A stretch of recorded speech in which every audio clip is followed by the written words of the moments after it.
I think 11, 12, 1, 3 hours. Weak. We'll be talking for 3 hours, okay? So everything that I'm going to be, every solution that I give or any answer that I give, any example that I give is going to be coming from the Bible, the New Testament, and it's going to be Jesus Christ as an example for whatever your problem is. I'll show you. I'm here to testify that your soul as a man and woman, but woman, you're next, first man.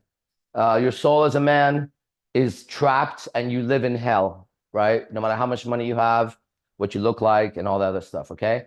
And I'm also here to testify that I'm free of that, and I live at peace, in peace. I live in love. I feel fearless, and everything you ever want. And I'm here to tell you that happened for me through the New Testament and Jesus Christ. And one more thing this minister has to say. I have everything every man would ever fantasize about if he ever went to hell. I have that and more given to me by the Father, okay? So I'm here to challenge any ideas that contradict or go against what I say. I'm not here with an opinion. I'm here with the truth. Big fucking difference. So I'm here to hear whatever disagreement you may have, okay? And whatever else, okay? So sit back, relax, and enjoy the show. Everybody welcome. We have people that are on that are ready to talk or no? That will be the minister's job all day yesterday to set up today. Yeah. Okay. You ready? Yo, Chris, on it. On it like a fucking pin. Head. I'm just kidding.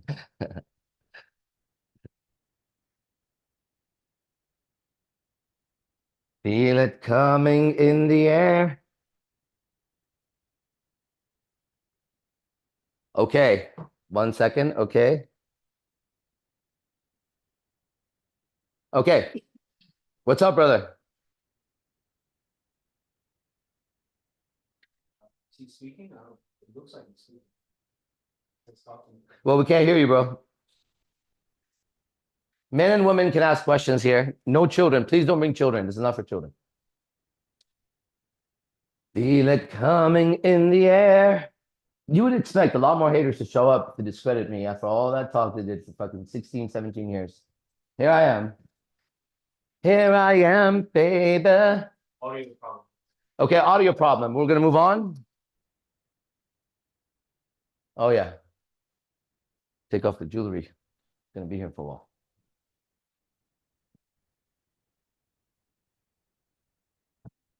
How's your watch, Cupid? Did it feel good last night? It was glowing in your hand, huh? It's like, ding, that's what it is. It's a shield. What's up, Robert? Okay, what do we got? Anybody else? It looks like, I don't know. I'm very entertaining. We can just sit here. I hear their screams from everywhere. Hello. Hey, how you doing, man? Hi, how you doing? Hello, everybody. Okay, you're a little choppy right now. Your audio is choppy.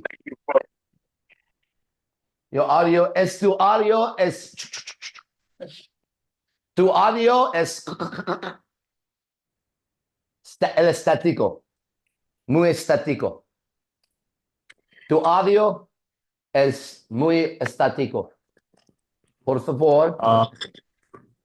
The Hablar. audio is good now. Yeah. Okay, I just want to thank you for the wisdom you share with us online. I've known you since you have shared the male-female dynamics on YouTube channel. I got the real word on that one. The real, true. Hold on, yeah. listen, Linda, listen to me, Linda, please, okay?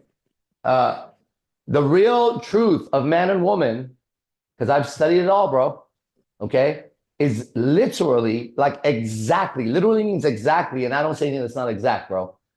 It's exactly the story of Adam and Eve. If you know that the way Adam and Eve were created, what their dynamic was, if you understand how Eve and why Eve fucked up as she did, every time I curse now, it sounds different in my head. That's very interesting. Then you would know what her problem is in life, and you would know every single thing you would ever want to know about a woman. I'm telling you, I know everything about, bro. I know them better than they know themselves, bro. Okay. Then you would know everything about where you fucked up and are fucking up. And you would even know exactly what you need to do to get back to being a natural man, a son of God, so that you can walk fearlessly, no doubts, no problems, literally no problems. Problems are the devil. And you would just have the greatest life ever. Isn't that amazing? Yeah. Hello? Yeah. Hola. Hey, I do just you want to believe thank me? also. Do you believe what I'm saying? Or does it sound like I'm telling you a fairy tale? No, I believe what you say, because um, I come from Tunisia. It's a third world country. It's a Muslim country. So It's a third world planet, bro. It's a third world planet. It's all ghetto. Earth is a ghetto. It just looks shiny. Okay? It's ghetto because our hearts are ghetto.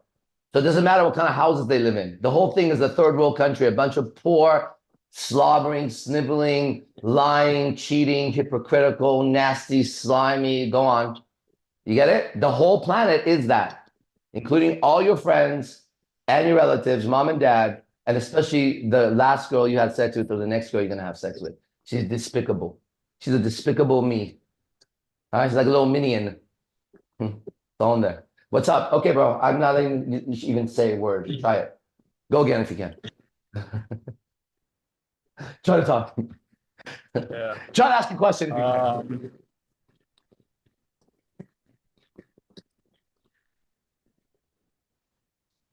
So I just want to say also thank you for Chris.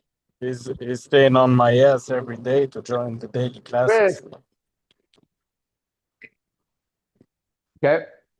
Thanks, bro. That was for Chris. And I'm gonna yeah, shout out to Chris. Yeah. Chris needs Christ. Joining soon. Shout out to Christ. I'd like to give a shout out to my big bro, Christ. Okay. Yeah. I have Hey, a question about leadership. You notice how you feel right now? How do you feel right now? I feel happy. Right. Well, there may not even be a question because that's the answer. And if you want women, then we haven't even said anything, right? But you feel good, right? So she feels everything you feel, but a lot more of it, right? So whatever you feel, let's say you're nervous around her. She's 10 times more nervous around you. And if she's not more nervous than you, then she's hunting you. And she knows it. She knows that you're a weak spirit inside and that she is going to eat you alive. If you're nervous around her and she's not nervous around you, think about any jungle scene. You're the deer and that's the lion. But it looks like you're the lion and she's the deer, right? Otherwise, whatever you feel, she's feeling around you, but more of it. This is why when a guy is not comfortable with himself or he's nervous, scared, whatever the fuck he's feeling, right? Even if he's thinking about lusting for her, he wants to touch her titties or fuck her or something. Whatever he's feeling, she's also feeling from him, right? She's like a receptor. She pulls, right? Like you see how her vagina is? She takes it in. So her whole system is designed to be an effect of the environment like this. That's why she switches so fast in environments, right? You put her in a shitty environment, she's not going to keep her ethics and she's going to go with the environment, bro. And she's going to justify it with some bullshit later, right? So a woman is everything you feel, she feels more. So if right now you feel happy, right? If right now you're around some people you knew, some girls just hanging out talking, your happiness would be your actual communication to them. It wouldn't matter what you say then. You could say, wow, I gotta take a shit right now. And it would be okay, right? You wouldn't have to control your tongue, right? Because everything you say is coming from joy, right? You're in joy. You're not seeking joy. You're in love. So you're not seeking love. So everything that comes out of joy, comes out of love, comes out of peace, comes out of all the stuff that any man or woman would ever want, which would be the gift of God, right? Anything the opposite of that is not good is of the devil. And the devil is evil and God is good. And if you remember Genesis, that we're going off the Bible. If everybody remembers Genesis, Jose, is this true or not? God made this and he said it was good. Does it say that? Then God made this and it's written, it was good. I want everybody to understand what that means. Okay, the word is in your heart. What that means is everything God created was good. Do you remember that? That's in there. Yeah. So anytime you're experiencing anything bad, it's of the devil. I'll give you an example, okay? Yesterday, my eyes were burning really bad when we talked about it. All day, burning, enough for me to tell my girlfriend, Hannah, to get some glasses, right? Now, watch this, all right? What's interesting is, by the time I got home last night, I had a full-ass pink eye. Did anybody see me last night at the end of the night? Did you notice it? It was a fucking pink eye, bro. When I got in there, it was like this, right? And it was red inside, and it was puffy. And when I had to take off my contact, it was not comfortable. It was like reaching the goo and shit, right? So it's like 2:30 a.m. or something. Yeah, right around there. And all right. Naturally, I recognize that this must be some evil in my system. Because that's how I see it. Right? God didn't create the eye and say it's bad. I know what he creates is good. So if something's going here that's wrong, something is wrong, wrong is bad, wrong is evil. I go out and I do what I do, so whatever, right? Then I knew something. I knew for a fact that the Holy Spirit was going to heal my eye. I went to bed knowing that. Now here's what's really interesting. Okay, now it'll make sense more. I've been saying for the last week that at night I can't read my phone and I can't read the check at night. Even when they put the light on it, I can't see the letters and the numbers. Like it doesn't go together, okay? Which doesn't make any sense. So I've been saying that, and it's gotten to a point at night when the check comes in, I gotta ask whoever's with me, what does that say? Okay, what is that? What do I can't see it for some reason, even though my eyesight is good. I mean, I wear contacts. But I want you to see how it works in your life when you're with the light and you know it's just you're taken care of. So about a week ago, I started noticing that even though I have my contacts in, I can't seem to read at night, right? Which is really interesting for me. So then I had a revelation. That night I took off my contacts and my glasses have been broken. Here it is. Look, here's my glasses. I brought it just in case everything either. You know, the Monopoly guy. I'm walking with this in my pocket. So my glass has been broken, right? And in the middle of the night, some about a week ago or so, I have a revelation that everything can be fixed with the Spirit, and that me as a child have always wanted my eyes fixed. Right? So, all right, I have faith. So I was like, yeah, these eyes are about to be fixed. And I had that idea, right? Now let's go forward. Last night, this bullshit happened. I wake up this morning and I know something. I know that I'll be going through the day without my contacts. And if you see how bad the eyesight of this body is, it's minus 5.75, if you understand what that is. It's terrible. Right? Like basically everyone's blurry right now, just so you guys know. Okay. This is my range. But you see from there, I see from here. Now, if you take it further back, anybody wears glasses, right? So long story short, but it's a parable really of this. Then I wake up this morning and I know right away, today I'm gonna go without my contacts. I'm gonna go through my day until the end of the night. I know I'm gonna put it on somehow, okay? But then my mind, which is the devil, is telling me all kinds of shit. Like all kinds of shit. How are you gonna walk in the street like that? What if you see someone wave? What about the lady that fucking crosswalk? What about when you walk in and make eye contact? What about when you all right, fuck you, Satan. Back off. So then I'm walking through the streets.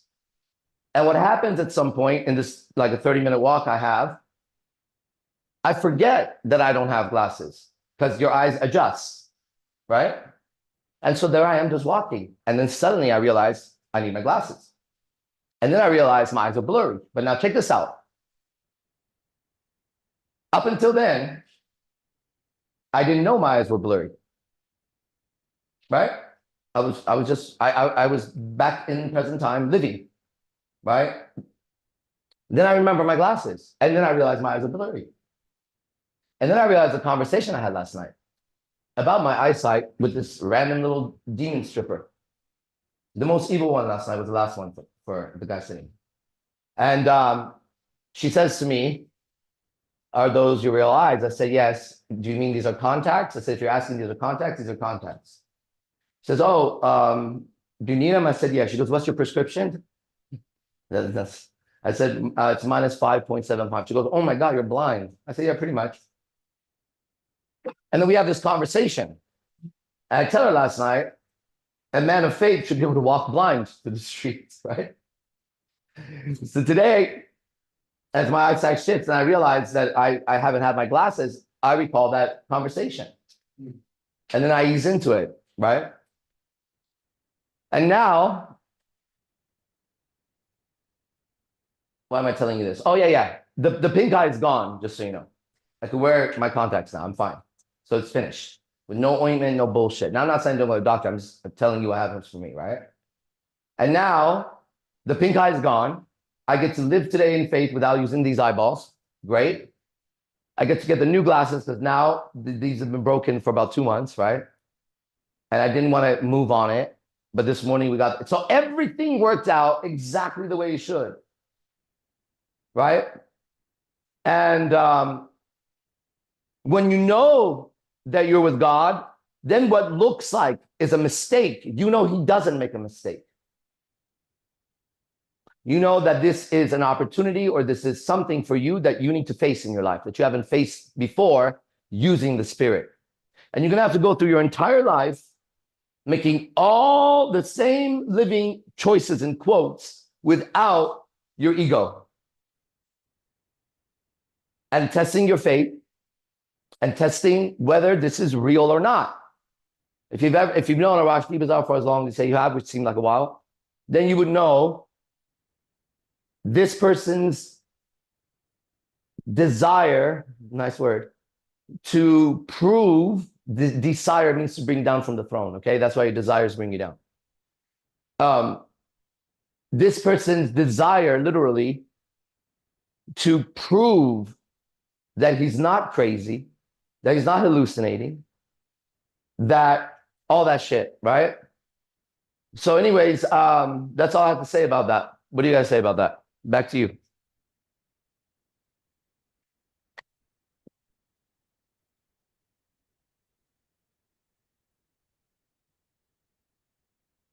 Hey, there? He's all asleep, snoring. Okay, back to my question. Hola. Whoa. Okay. So you got, now you're upside down. Sorry, I lost connection when I went underground. Yeah. Are you stuck on the wall sideways right now or what? Why are you sideways? I don't So know. walking on the wall. No, that's okay. So you heard all that, right? Did you have the ears to hear what the Spirit had to say?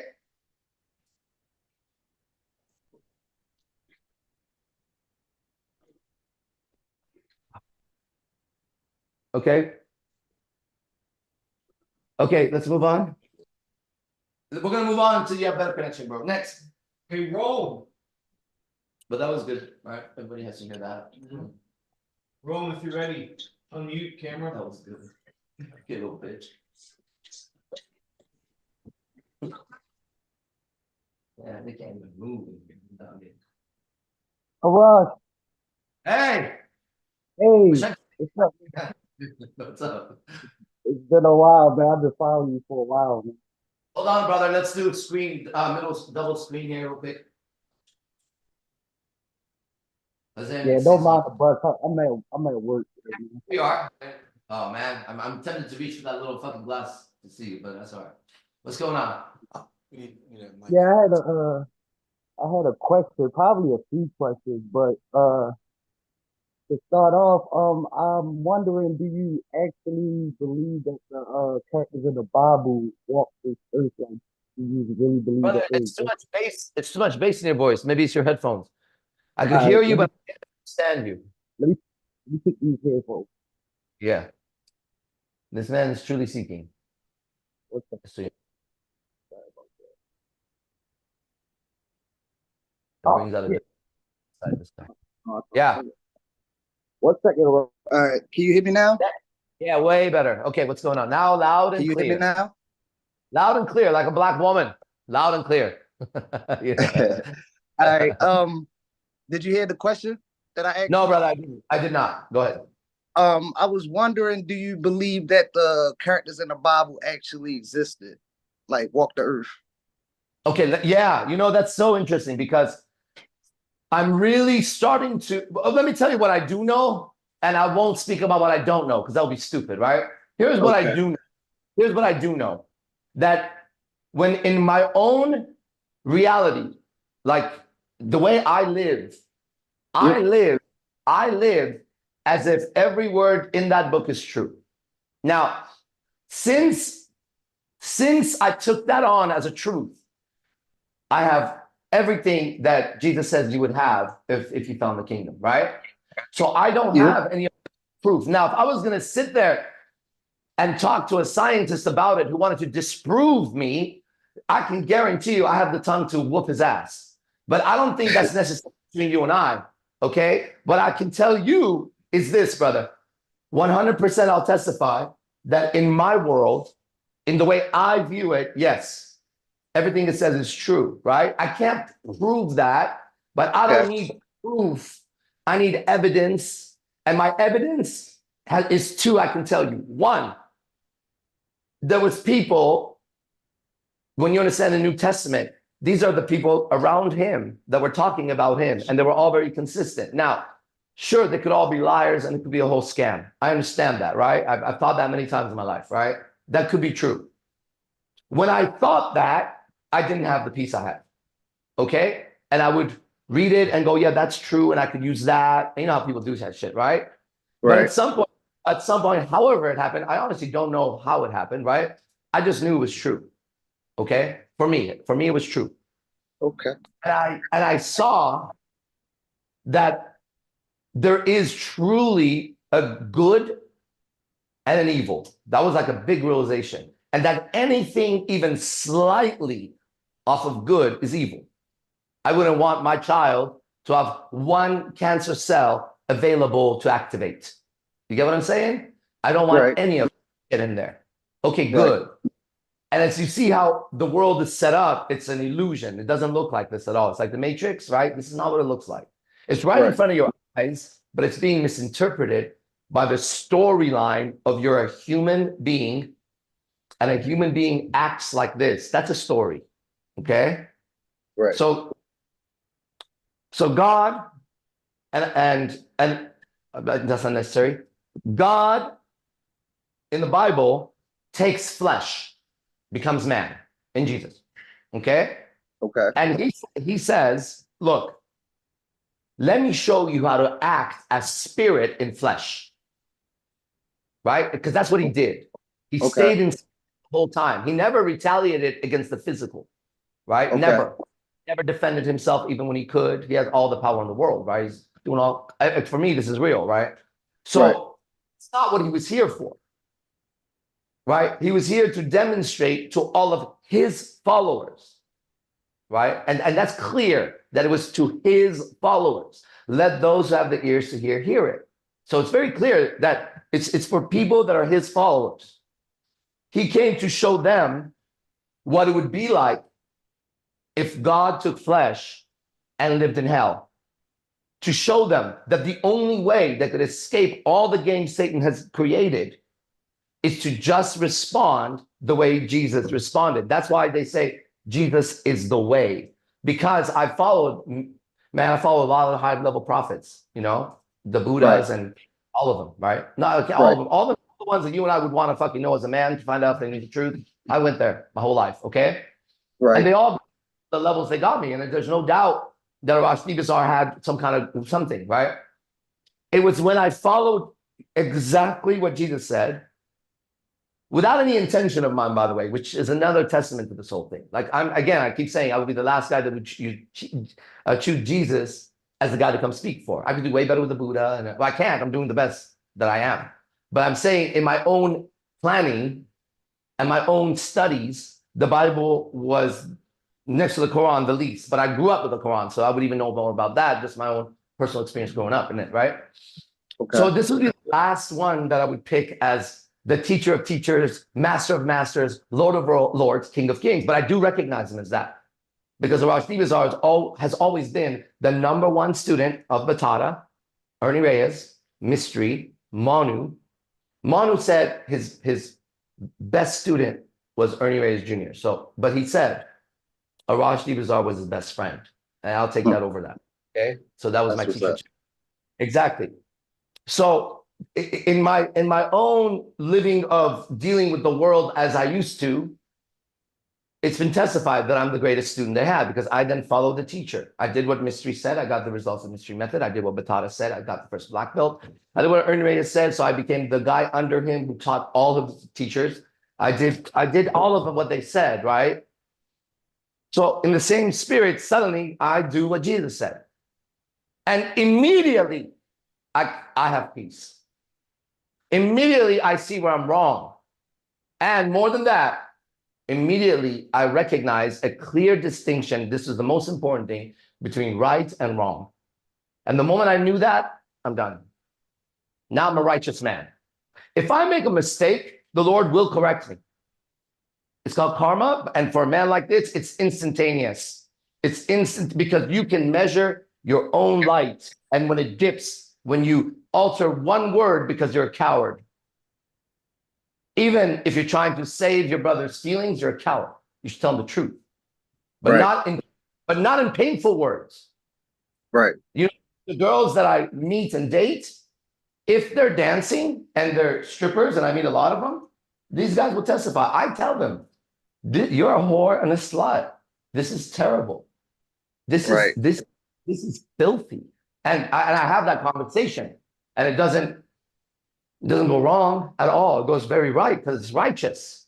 Now, if you have evil in your heart because you've justified any departure from righteousness, or as L. Ron Hubbard, another man with the light who had the gift of science, he came here so that he could scientifically prove everything Jesus said. That's what I know about him. And if any scientist sat in front of him, he had all the fucking measurements of everything. Everything. He measured everything, man. He was an engineer from God. So you talk about L. Ron Hubbard, right? Yeah, exactly. So any he said, then I'm going to go to this.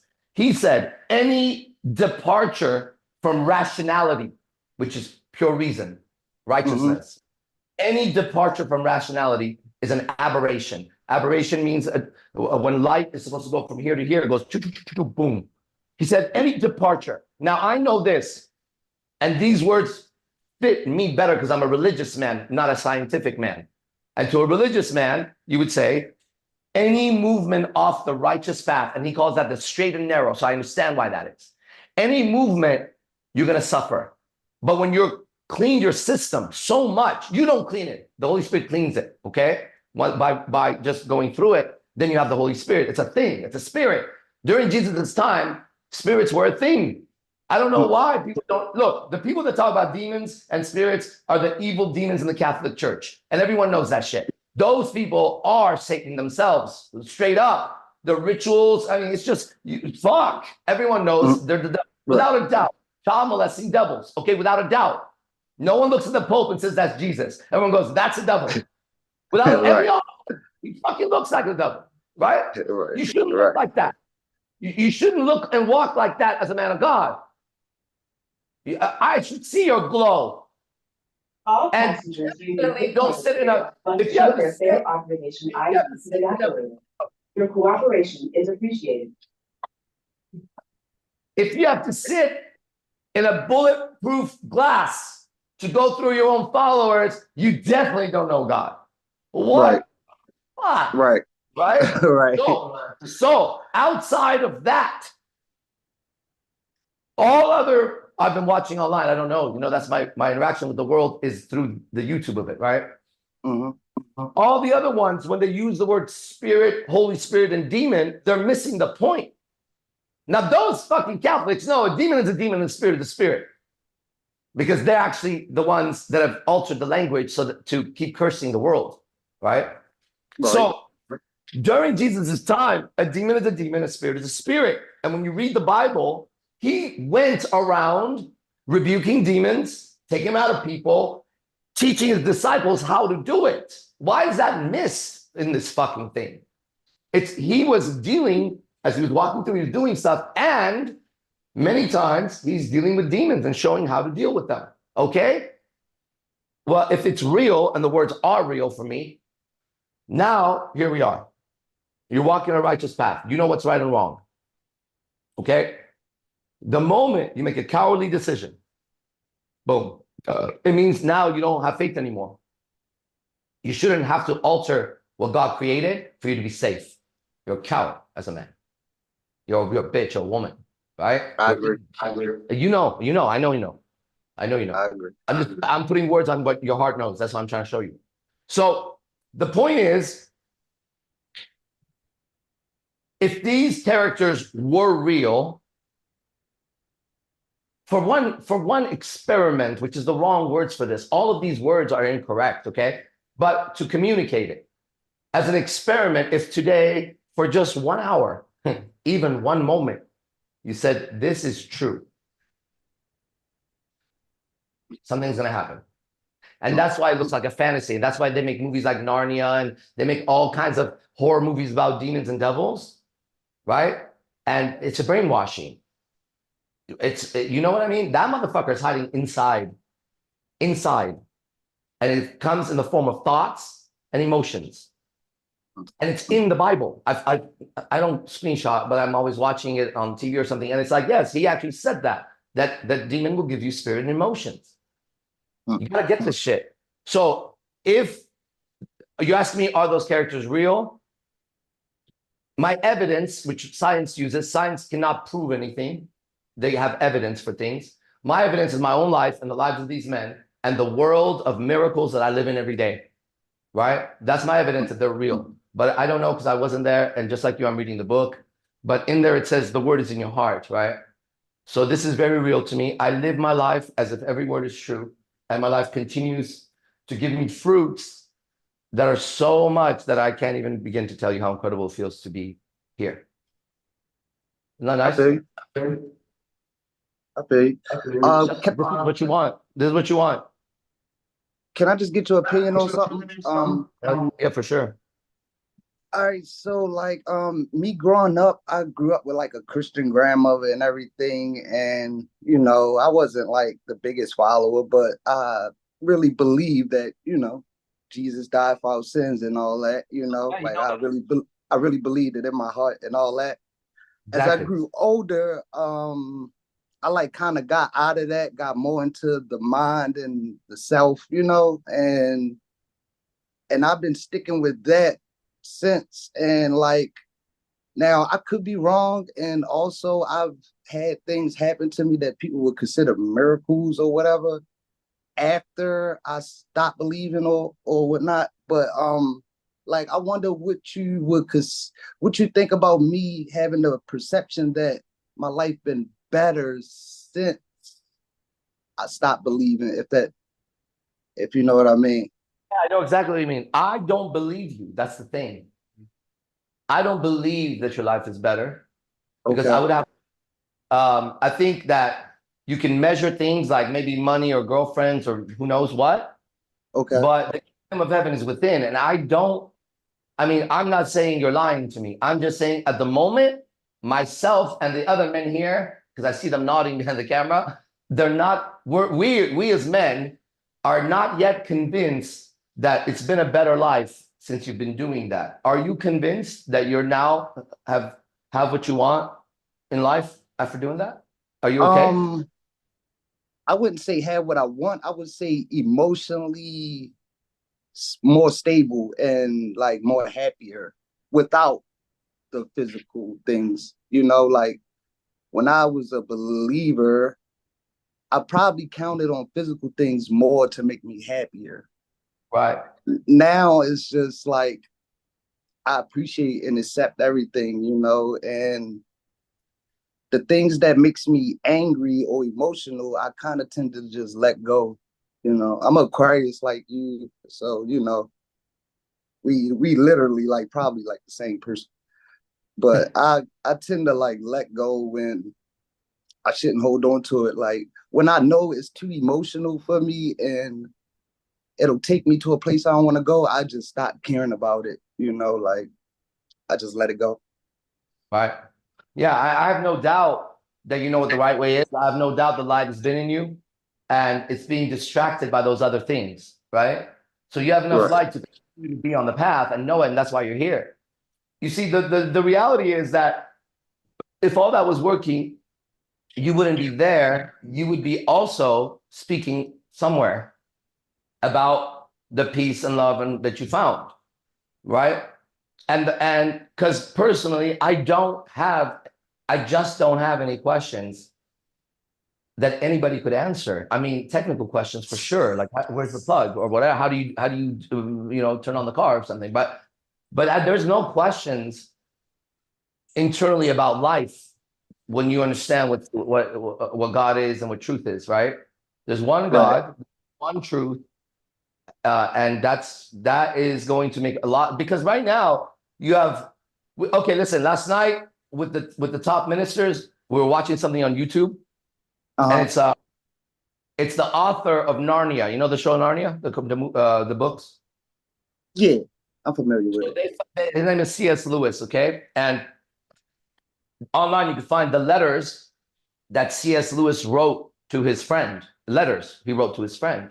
Okay. And you see how evil he is. You look at, I mean, we're talking literally him, these words from him to his friend, our father below, humans, demons. This is the fucking guy that wrote Narnia for kids, right? And he's Okay. written like 7 books on the gospel and what it means and Revelation. He's Okay. a pure evil demon. You can read his letter yourself online and see what you think, okay? So now check this out. One of the things he was saying to his little minion under him, he's the real despicable me. He was saying to him, his words, what you want to do to these humans is give them confusion by having them seek knowledge everywhere, his words, so that they don't look for the truth. Everything you see is in there, right? And then you have to confront it. Why would a guy who writes these children's stuff, and he's one of the greatest authors that ever lived, who found God, right? He's brought up as a God man. Why is he writing a letter to his friend, speaking demon language, referring to humans in third person, referring to his father below, talking about taking their souls downstairs forever, talking about the good people being bad? Like, what the fuck? Is this a fantasy? Okay, it's not a fantasy, right? So all that knowledge, and that's why knowledge is evil, will cut you off from the Father, which we're created from, and give you all the knowledge of the tree. And there's a reason why he said to Adam, everything is yours except those trees. Don't eat that fucking tree, right? Well, if you're a father, you would know, you would give your son, who came from you, every pure, true advice, of course. So the advice was just simple. Do not eat from the fruit of knowledge. Now, ready? We're in Satan's world. Knowledge is power. How much do you know about that? Here's his degree. Have you ever spoken to anybody who has a degree on any subject and realized that you got more confused after you spoke to them? Has this happened to you? Go talk to a lawyer about law and justice, right? Go talk to a fucking doctor about a pimple, right? And it's just like, what the fuck are you saying? And then they end up with the same cream that you would have got at the fucking store anyways. And then they say to you, go put it on. If it doesn't get better in 3 days, come back. and we'll see what the fuck it is. Motherfucker, I'm here to find out what the fuck it is right now. All right? Right. Right. Because it happened to myself and it happened to my girlfriend. My girlfriend almost died one time. She had staph infection. She went in there. She went in there like 3 or 4 times. I was in jiu-jitsu. I had staph before. I'm like, that's staph. Go back and tell the fucking dermatologist, the one who studied skin for fucking 15 years. Right. Tell her it's staph. Comes back. She says it could be fleas from the dogs. All right. Suddenly, her eyes are shut. Her body is covered like a leper, literally. Mm. And the only spot on her face is the tip of her nose that's not covered in some kind of sore. This is Electra, if you know what she looks like. Yeah. Beautiful. She's laying in bed, dying. She's online. She'll testify to this. She's laying in bed, dying. I wake up in the morning. I look at her. She's like, I can't move. I can't open my eyes. I have no energy. I look at her, and I know she's dying at this point. Staph hit her entire system,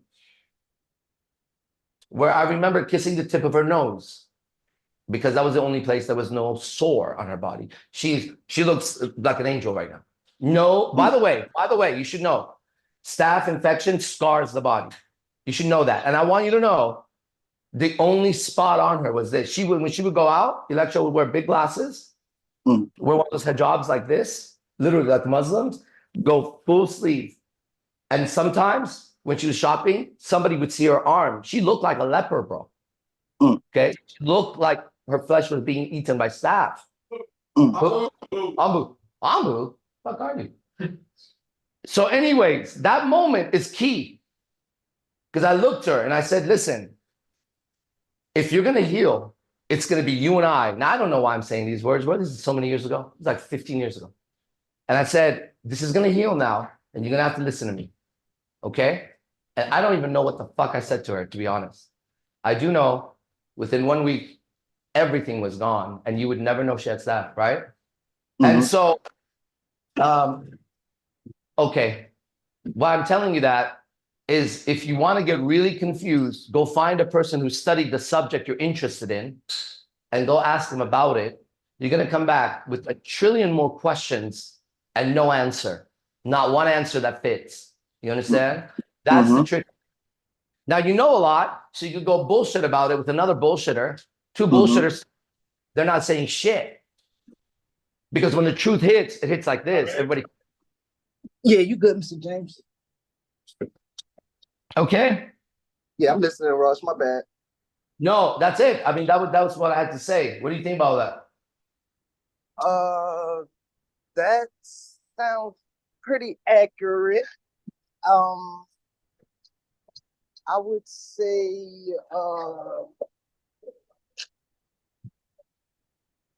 I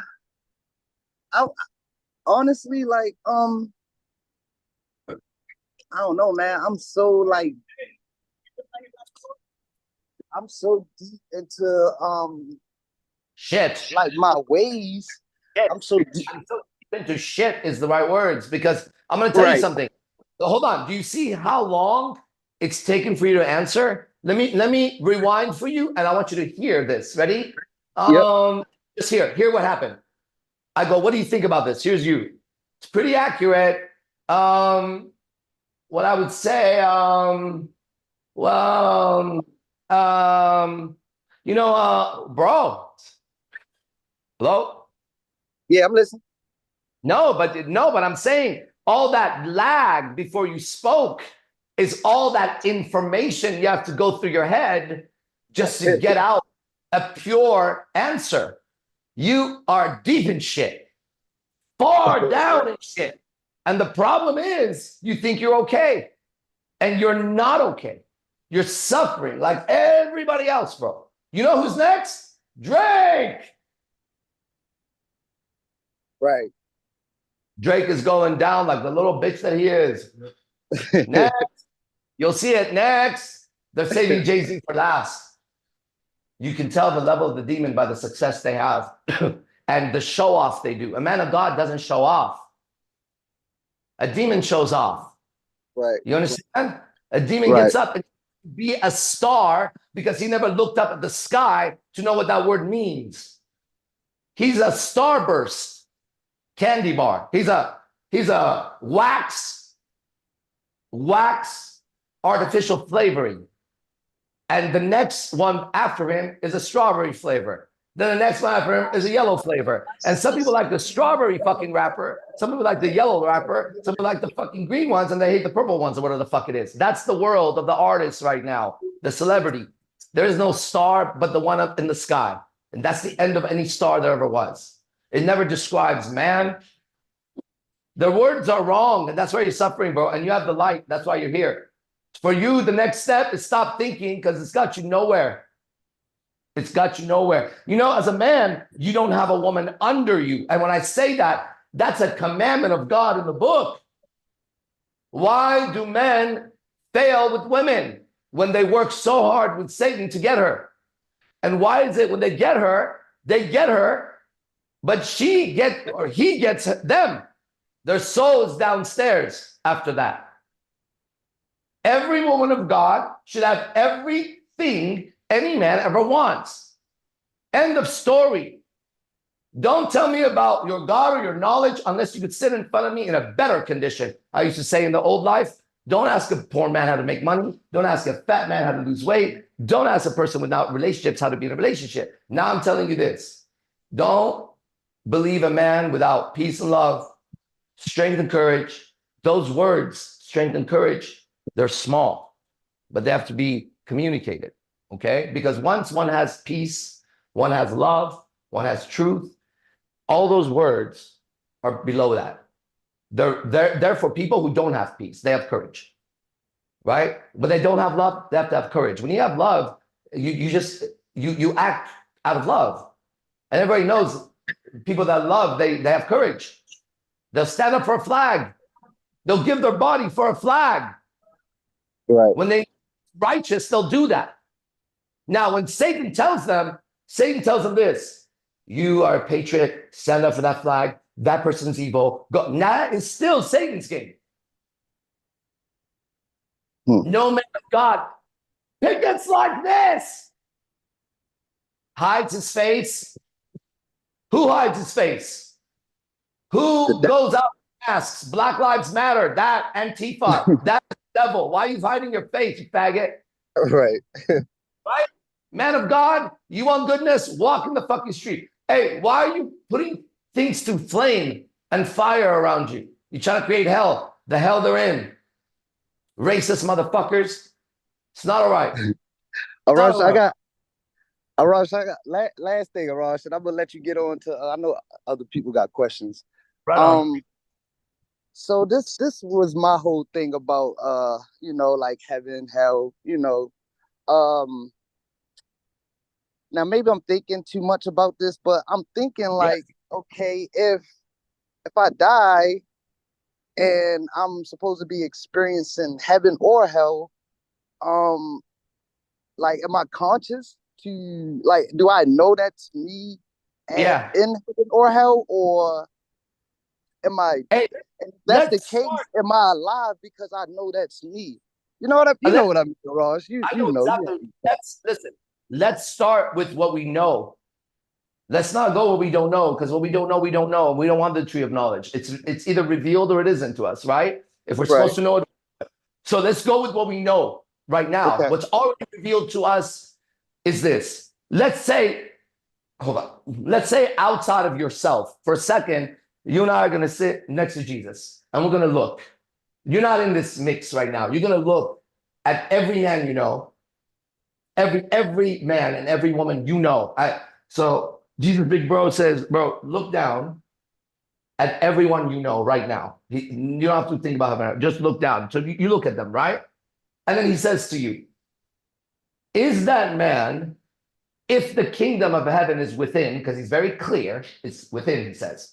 Because if it was without, someone could stand in front of it and say, you can't get in, right? Here's a bigger tank or a bigger monster or a bigger God or a bigger barrier. I don't fucking know. But if it's in here, try to stop me. Okay, I'm in it.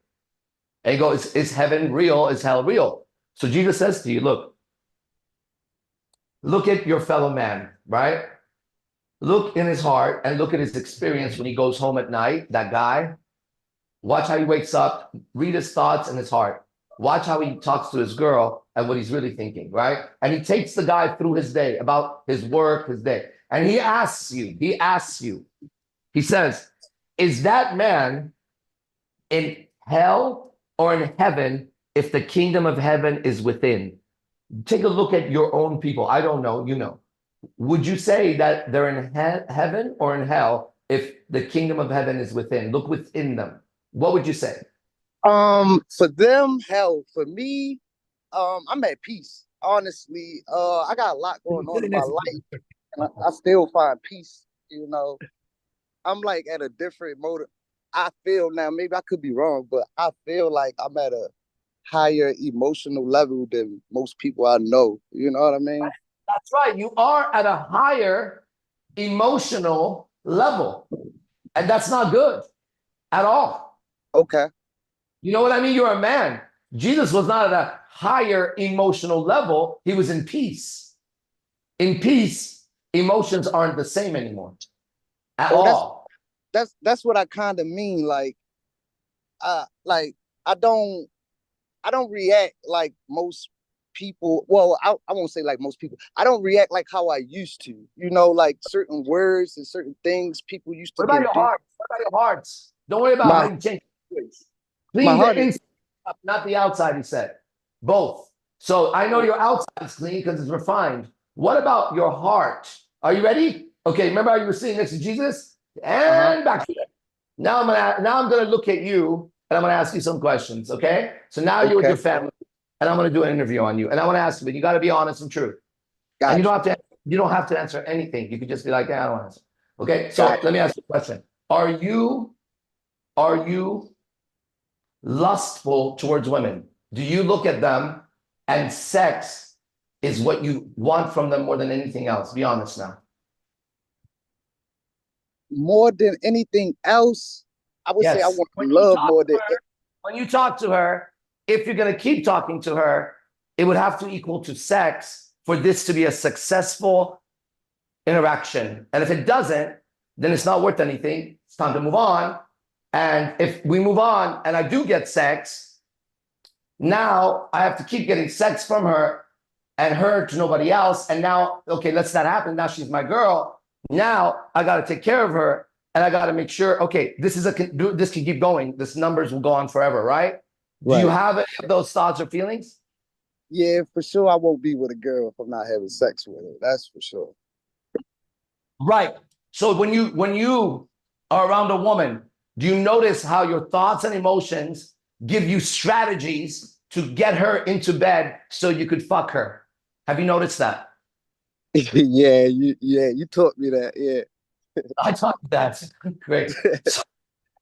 So now, that's funny, right? now that you know, you have that burning lust feeling. And if I went to a strip club with you, because we go a lot when you come to Vegas, we go there. If you and I went to a strip club and a stripper with a nice ass, a white chick with a big old booty, motherfucking big old fucking ass. She sits down in a little thong and her ass is like, toilet seats all over you like this, right? And she's got these perfect titties. And she turns to you and she smells good. She rubs your hand like this, right? And she grinds on your dick a few times like this, right? Okay. Can you see what would happen to you at that moment? Yeah, I'm going, yeah. All right. So guess what? That doesn't happen to me. And that's hell that you're in. So if I sit next to Jesus and I do, and I look, I go, bro, that guy is in hell right now because he's going unconscious around her. Because when her flesh touches him, he is so lusting for it that he'll go get a career to get her. He'll get a nice watch and a car. And every time he speaks to her, bro, I think every time he speaks to her, he wants to trick her into fucking him. And bro, I know if I had a daughter, that man would be the devil to my daughter. Because if he goes through all that just to fuck her, right, then I definitely don't want him around. Would you agree, bro, Jesus, the top G? And he would say, yeah, I mean, that's righteous. And I say, what should happen to him? And he would say, well, have him burn in his hell. That's a conversation we're having behind your back, but in front of you with Jesus. Are we wrong or are we right in our estimation? You're right. Oh, damn. All right. So now comes the reality of what the devil's done to you. You are under the delusion that out of all your friends and that family, you are in peace. But your heart is filled with that fire. And that fire burns and it lusts and it makes you want to masturbate and it makes you look at Instagram that you shouldn't look at. And it makes you, when you're around your guy friends, if they have a fine friend, you have to maneuver in a way either to not betray them or betray your lust, but your lust is always going to win, because if it wasn't, you wouldn't be burning in it. So that now is going to be an artificial interaction around your friends. And if by chance, God knows, you're in the fucking house and she happens to walk out of the room and it's your friend's girl and she's an underwear and bra because she hates him and she hates you and she hates God. She walks out and she goes, oh my God, I didn't know you're here, right? You might be like, oh, how you doing, blah, blah, blah. If you let her go and she goes downstairs, you're going to be like, damn, I need to follow her. Suddenly you might find yourself in the kitchen looking for something in the fridge. But if she ain't in the kitchen, you might find yourself in the backyard getting a tan because she was outside on the phone. She could be in the motherfucking garage and suddenly your car is turning on. And you know, and I know this is true. Now that's your friend's chick. Later on, nothing happens. Your friend comes home and you look at him and you feel like you got to be either extra nice to him or you look at him and you go, why does that piece of shit fuck that chick when I'm so much better than him? Evil is already in you. But now you have to what? Use maneuvers, just like any chick, to not, because you know that ain't right. So your communication with him is going to be artificial now. It's just going to be like, bro, it's good to see you. You want to do something? Hey, by the way, your chick came out. You're trying to confess, but you're not confessing your heart. You're confessing in action. It ain't that. Your chick came out. Oh, he feels it. Oh, she came out? Oh, it's all good, bro. You know what I mean? Did she say anything to you? No, she went downstairs. You know, I think she was in the backyard or some shit. Oh, okay. You all know what's happening. That bitch also knows what she did. So now look, evil has started and your lives are now, you're about to lose your friend. He's going to lose his chick. You're going to get the girl at some point. If she did that, she's going to fuck you at some point. If she does that, she's going to fuck you at some point, or she's going to hit you up at some point. You get that? We've all played. This is the story of Satan. There's a whole other story. There's a whole other story. If we're here, I'm going to speak for myself. A chick walks out in underwear, and I look at her. I am going to look at her. Right. But I'm going to see the devil that she is. And then, oh, hi, she says. I go, what's up? She knows I'm discerning her bullshit. Oh, I didn't know you're here. I'm sorry. I'm going to run back in the room and change. All right, you do that. Guess what happens next? Hey, bro. No, I'm showing you. I would call. Hey, bro. Okay. Your chick just walked out in underwear and spoke to me. Yeah, right now. She's in the room. Mm-hmm. Yep. She's also evil. Later. Here we are. I'm all right now. I'm righteous. I'm good. Okay? If my friend wants to come and bitch at me over anything, we already know he's possessed by her. What's she going to say about me? That I was looking at her? Damn right, bitch, I was looking at you. Right. Right? But not with lustful eyes. I was looking at the evil that you are. Fuck your pussy, bitch. Fuck your pussy, bitch. Not the way you want. Just fuck your pussy, bitch. That way. Okay? You get what I'm saying? Isn't that a nice script to sit in as a man versus that other shit as a bitch? Yeah. I would say that. Real. Yeah. Yeah, It's I know. yeah. Of course I be wanting to have sex with the women, but I would think that I'm looking for love more than just sex, you know? Okay, then what's love? All right, cool. Then since you're looking for it, you got to define it. So when you see it, you know it. What is love? I agree with you. You're looking. I agree with you, by the way. But what is love? What is it that you're looking for called love? What does it look like, or sound like, or feel like, or is? What can you tell me about that? To me, love is caring, being there, doing something. It's a feeling. It's a feeling that you're going to be there for somebody no matter what. That's the best way I can sum it up. A feeling of being for someone no matter what. And have you ever experienced that before? I've experienced it with my children. I feel That's what to you the did most. with your. I'm saying it like that because I know sometimes they can get like, "Daddy, you mean," you know. So Yeah, it's like, of course. but your love for them doesn't change, right? Oh no, for sure. Right. So outside of your children, which is exact order of God, you're right. You're a man. You have pure love of God. So no man ever left his children. You're proof. Right. So many men don't have fathers because the father ran away from the mother, not from the child. You know how it is. You just testified, I felt love for my children, even though they say, Dad, you're mean or whatever. I know Right. your heart, you love your children, you would die for them any second. That's true love, right? Right. And no matter what your children did outside, you would still try to protect them. Am I right? Correct. That's true love. 100%, right? And no matter what they did, you could never say these words, I hate my child, correct? Correct. And if your child betrayed you, went against your rules, even testified with you in front of you in court and put you in jail, you will go away brokenhearted wanting to talk to your son again, right? Correct. I was You still wouldn't be be like, there. oh, fuck him. You know what he did? Nope. That's a I girl. was, That's a mother. I was still be there. Okay. So you know what love is, my man, for sure. Okay. Right. That's why you're here. Now, ready?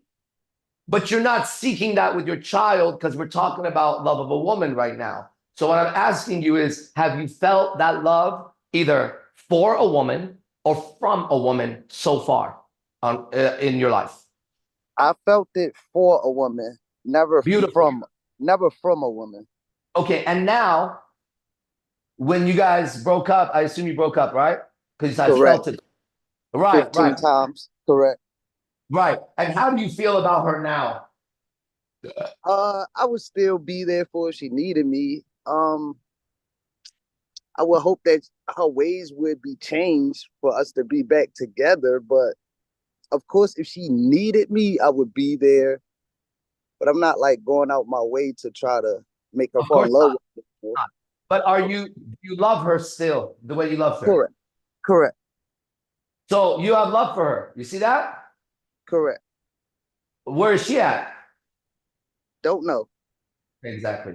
And the reason why she couldn't get that love from you, because you have it. That's it. You have that love for her for sure, bro. Okay. And you have it for your children. And you're made of love. Now, ready? In your interactions with her, she was never able to experience that because inside of you, you had certain lusts that you've already admitted to that she could feel from you. And lust is not love at all. Okay? Sex is a natural phenomenon between man and woman. And if you want to observe it in its purest form, when God's command to all creatures is simple. At some point, the woman will ovulate in a way where she will become sexual without you doing anything. Every animal and insect and fish knows this shit. They're not going around dating, trying to fuck each other to get love from each other, right? When it's time to have sex, the woman will begin to change inside and seek sex. That's God. She can't even help it if she tried, okay? She couldn't help it if she tried to stop it. At some point, when she's around you like that, in nature, she gives off pheromones. We know humans give off pheromones, for sure. How can we smell it with all the colognes around us? Well, fuck, don't even worry about that right now. But you also will smell her pheromones when she wants you. Now, sex happens during that time. Any time that you have sex because you want sex, that's rape in nature. And animals do rape, just so you know. Okay? Rape is a crime. Anytime you sought sex, and if she was not the one who was in jungle, red rump, walking in front of you, showing her ass, right? Anytime a man did that, he committed rape because it wasn't natural, right? So you see, it gets deep, man, right? The more you got to look and go, wait, why am I suffering on this subject? There must be some sort of disorder, which is the devil in the subject. Where did I read that a health man? Are you ready for this? Listen to this shit. Tell me if you've ever heard anything like this, everybody, okay? Have you ever come across ideas like this, either in the media or reading it or Instagram, anywhere? Ready? A healthy relationship has sex at least once or twice a week. Have you ever come across that? Yeah. Yes, we all have. Yeah. Ready? Have you ever come across this? When a man has sex 4 times a week, he's healthier. And when a woman has have you heard that this amount of sex equals a healthy relationship? Have you heard that? Yes. Would you like to analyze that and ask this question? Who were the people that were measured for this? Did they tell them, how many times a week are you having sex together now? We're going to be doing an experiment. This week, you're going to have twice sex, okay? Did they come back and say, is your relationship better? And they were like, yes, we're not fighting anymore. We're healthier. How do we get a measurement? And who tells us how many times a day we're supposed to have sex? Have you ever heard this? You should eat 3 meals a day. Start with this, end with that. Don't eat after this time. Don't eat after that time. How do you know? What are you measuring? Are you measuring my muscles or my state of being as a spiritual being? Which one are we doing here? We have so much ideas about when she's supposed to have sex with us, when she's not, how we're supposed to act, how we're supposed to handle her last minute resistances to sex. That's all a plan of the devil. If you just are around a woman and you're righteous as a man, she will become sexual at the right time. When she does, if you have lust in you, she'll still go there, but she'll lose respect for you. And a woman doesn't love a man because she doesn't know God. That's why you never felt love from her, but you gave her love. That's a fact. That's Adam and Eve, okay? She on earth is not capable as a container to contain love yet, because she's never received it. Her father didn't do it, that's for sure. Otherwise, she wouldn't be the whore she is. So For sure. no man who has real love has demonstrated to her that outside of her physical whatever, that there's a soul and that he loves that, not the body. When this is you, because this is you, you've been saying all this, you just have a lot of information. When this is you, she will be given to you by the Father. And you will never, ever wonder whether you should text her or not, invite her over, how to get her in bed, how to take off her clothes. She is designed to do all of those things for you. Why God would create his son, Adam, out of his own beingness, then say, you know what, bro? I gave you everything. Here's our world. This is not Satan's world. This is my playground. I go out tonight, that I'm going to play with all his little girls and eat all his fucking food because it's not his. It's not his. He's not the creator of it. He's given a storyline that I have to chase the money, chase the bitch. That's fine. That's good food. Fuck you, and fuck you again. Guess what? I don't buy it. It wasn't made by him. I'm abundant and I live it and I am it. Now, when you go out and you're in this peace, in this joy, in this love, whatever this is, the kingdom, when you're in the kingdom, you carry the light. Now, you never, ever have to go get a girl. You will be given the right girl. And if your eyes are pure, as they should be, and your heart is pure, she could weigh 700 pounds with pizza skin, or she could look like whatever your favorite celebrity is. You know how to act as a man regardless. And since you're not having sex from lust, you could fuck that nasty, nasty little creature with her fucked up body, because she's seeking the light, that's why she's there. Fuck her the same way you fuck that 10. Now you're fucking, now you're a fucking man. Real. And we don't have to analyze that further because you and I and everybody sitting here and all the women online know the truth when they hear it, and the truth should set you free. So all you do now is you let this sit with you. Don't even think about it and try to figure it out. That's knowledge, and it's evil. Evil. Eve's ill.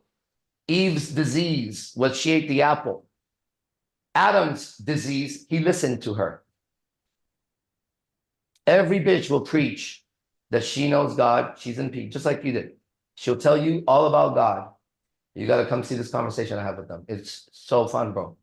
It's literally fun. It's better than any game you've ever played, because you already won the game, so you could just dance around in it. You know what I mean? Checkmate is already done the moment she walks up. It's over. Because I didn't see her out. She sought me out, right?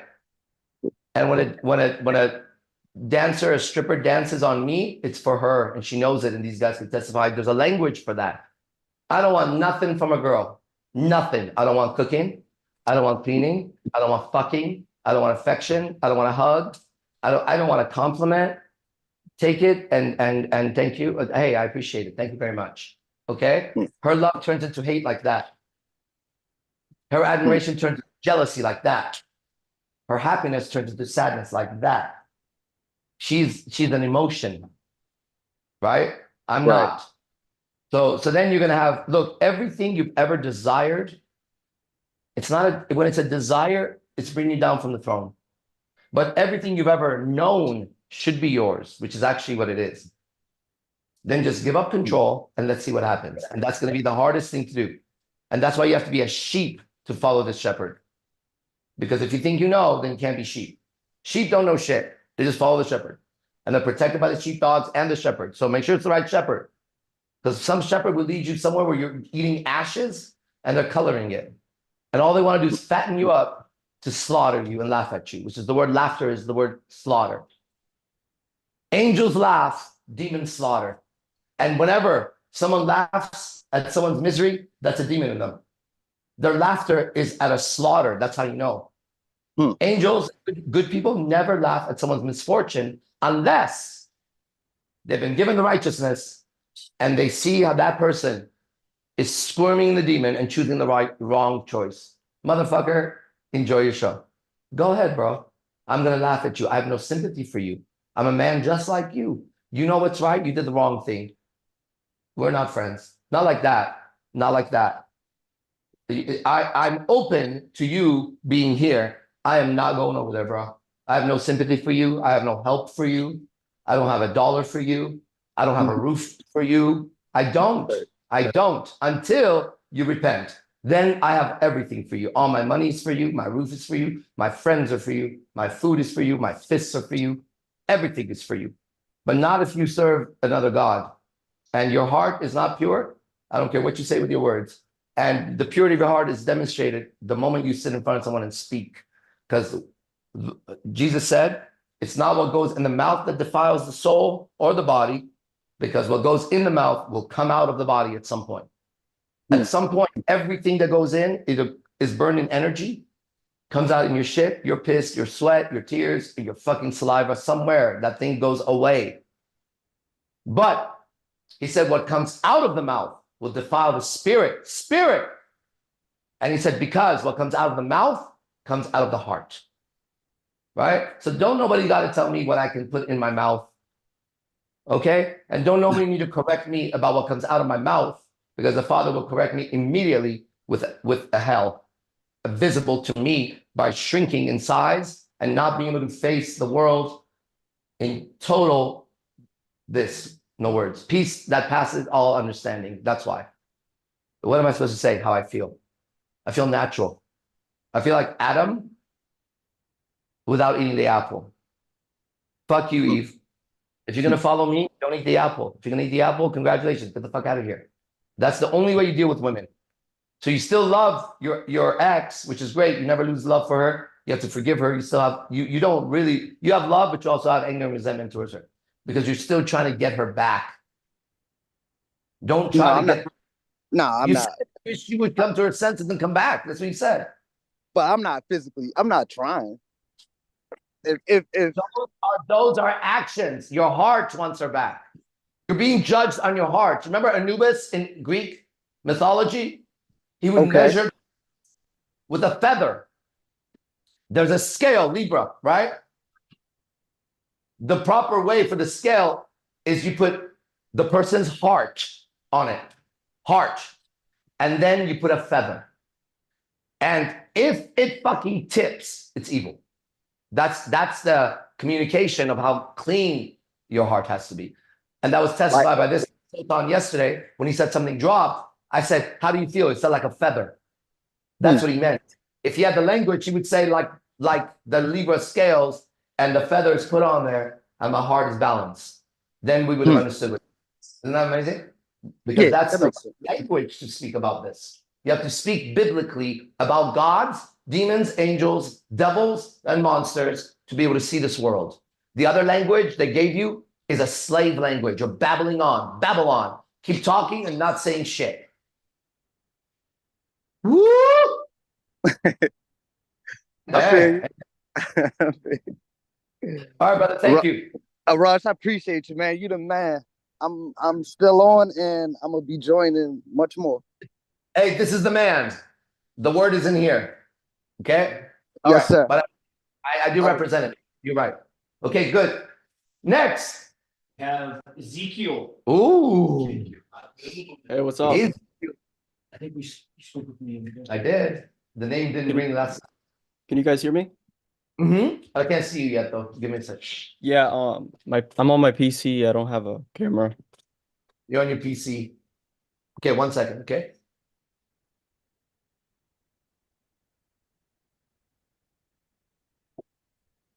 Okay. Okay, brother. What's going on? Yeah, so I have a few questions to ask you. I have a gambling addiction. It's been going on for 3 years, and I'm just want to ask you, how can I overcome this addiction? Very easily, okay? The fact that you want to overcome it means it's not you. Would that make sense to you? You wouldn't want to overcome you. Something in you is addicted to gambling. And if we're going to use the words of Jesus, you would have a bad spirit in you that loves gambling. And it has taken over with thoughts and emotions that makes your body go towards it. Or if you don't feed the demon, it's going to what? It's going to punish you with whatever that is that happens if you feel like, damn, I need to gamble. That feeling, that anxiety, that's lust. That's exactly what a guy feels with a girl when I was describing big old ass on his dick. He feels that gambling addiction, right? He doesn't want to lose it. He wants more of it. And he wants to pay as little as possible, right? And he wants to get as much as he can. And he lusts for it, right? So you have the same exact spirit shapeshifted into gambling, okay? And you want to overcome it. It's in your words. I, which is you, would like to overcome it. It is not you, obviously, because you want to overcome it. Up until this moment, possibly, you're thinking it's you trying to overcome you. No, you just said, I want to overcome it. You're right. The way to overcome it is to recognize that any attempt at overcoming it, you're playing chess with the greatest deceiver. Oh, yeah. God's angel, which is Satan, who thinks he's smart enough to beat God in chess and take his children. And he's doing really good. Here, earth, right? Heart, earth.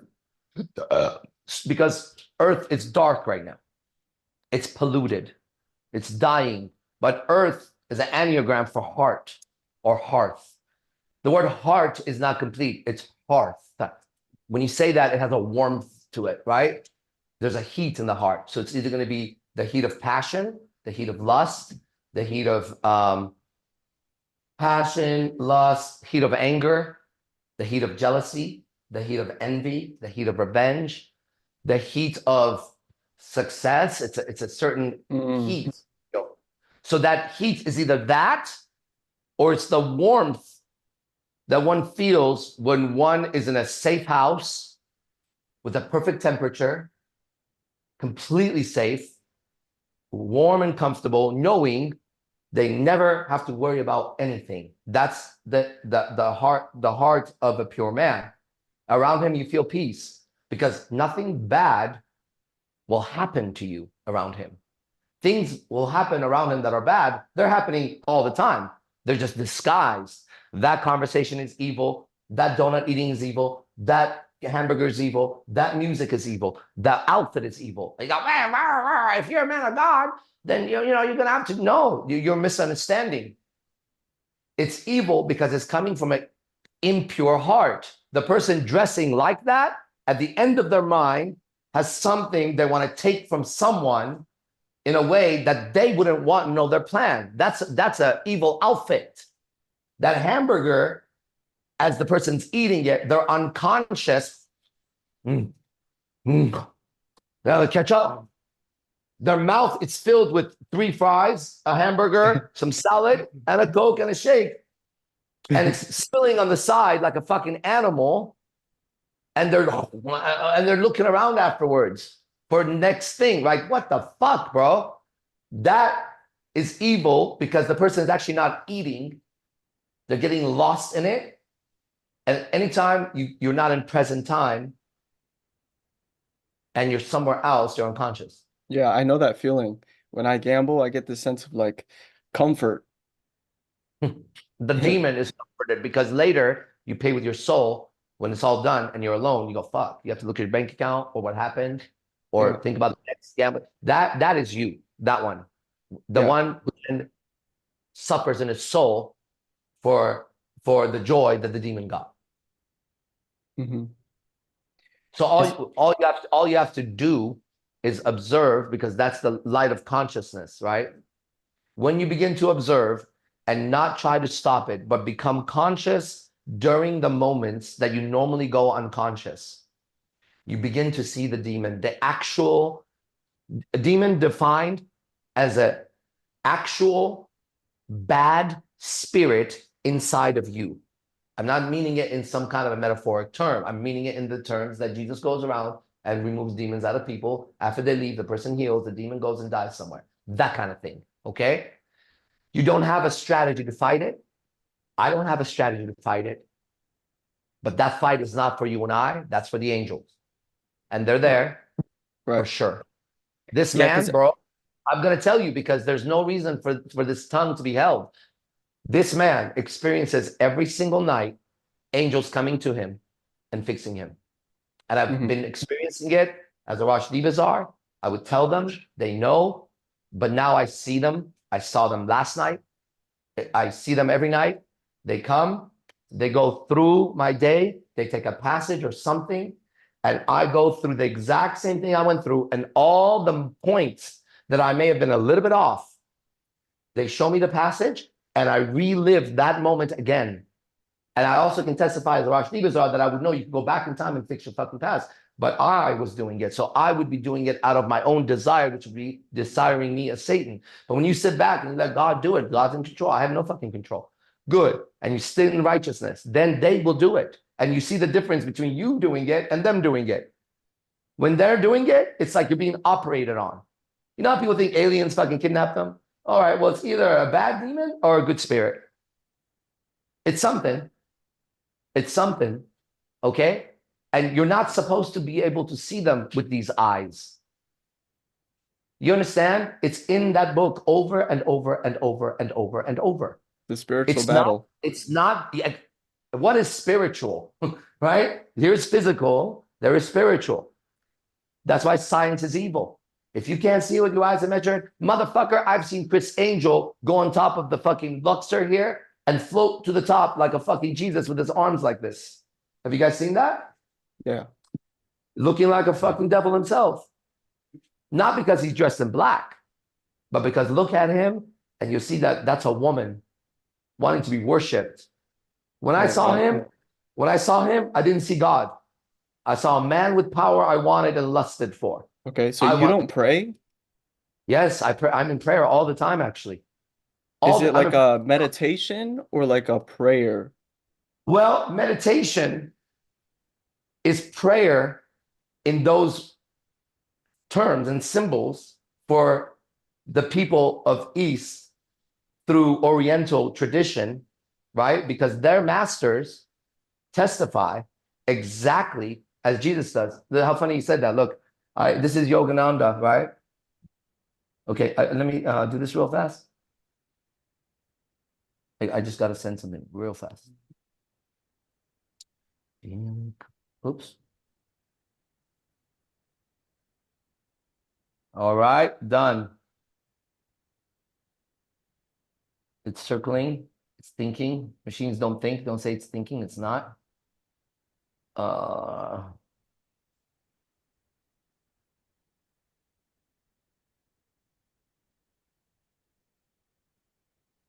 Okay, so check this out.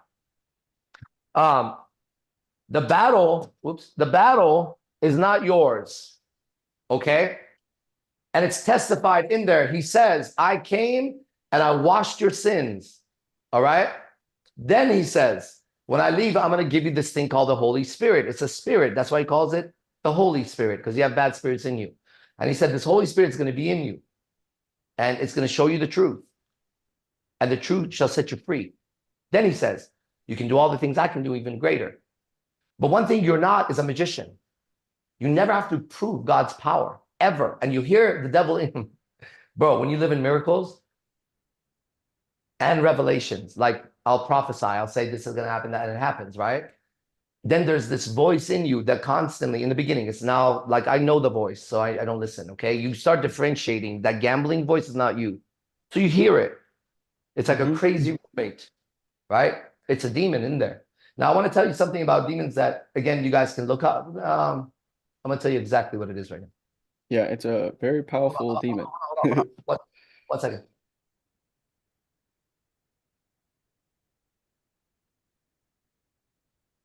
Can you look up Matthew 43 to 45? Tell me what it says. Listen now. This is in the Bible, Okay. if it's right. If it's right. Yeah, Matthew 4, he's going to read it. Cupid, that's Cupid. Not the little pedophile Cupid. God's Cupid. You get like Matthew 45. 43 to 45. Start at 43. Is that even a passage, Matthew 43, 45? No, I don't see it. Matthew 12, 43, 45. Try that. And if it's not, then don't worry about this. We'll come back to it later. But this is how C.S. Lewis was found yesterday. So I know the revelation. All right. Here we go. It's there, Matthew 12, 43, 45. Listen. When an impure spirit comes out of a person. Stop. Everybody catch that? Yeah. Catch that? Impure spirit. Yeah. Do you catch the revelation? This was in the conversation planned for. It's going to be exact right now. And then you tell me what kind of magic read. Like last night, the girl goes, you're psychic. I ain't psychic, but when it's revealed, it never misses. Matthew 12, 43 to 45. Go. Here it is. Now I know for sure it's that. Go. When an impure spirit comes out of a person, it goes through arid places, ARID, that's the word. Dry places. It goes through dry places. Arid places, arid places, seeking rest and does not find it. So when the spirit comes out of you, this is what you guys have been dealing with. Now there it is in the book. Let's see what's been happening. When the spirit comes out of you, it goes around looking for a place to be. And it finds dry places. Now what happens afterwards is what I was about to tell you. Why you don't want to move. Because this is what happens next, everybody. Watch. Then it says, I will return to the house I left. Hold on. I will return. The spirit says, I will return to the house I left. In fact, I know other words, which is amazing. That's not correct. Can somebody else? That word is not the house I left. It's my house. It will make all the difference.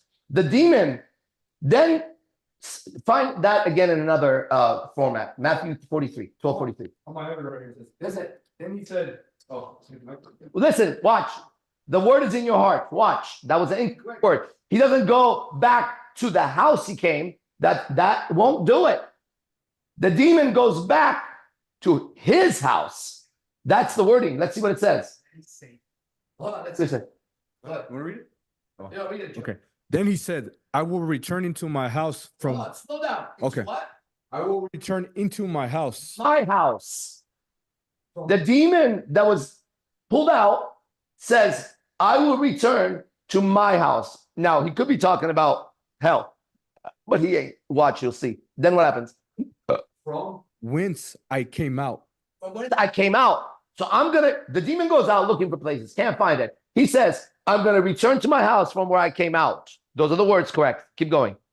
And when he is come, he is come, he finds it empty when the demon comes back, he finds it empty. Swept, go ahead.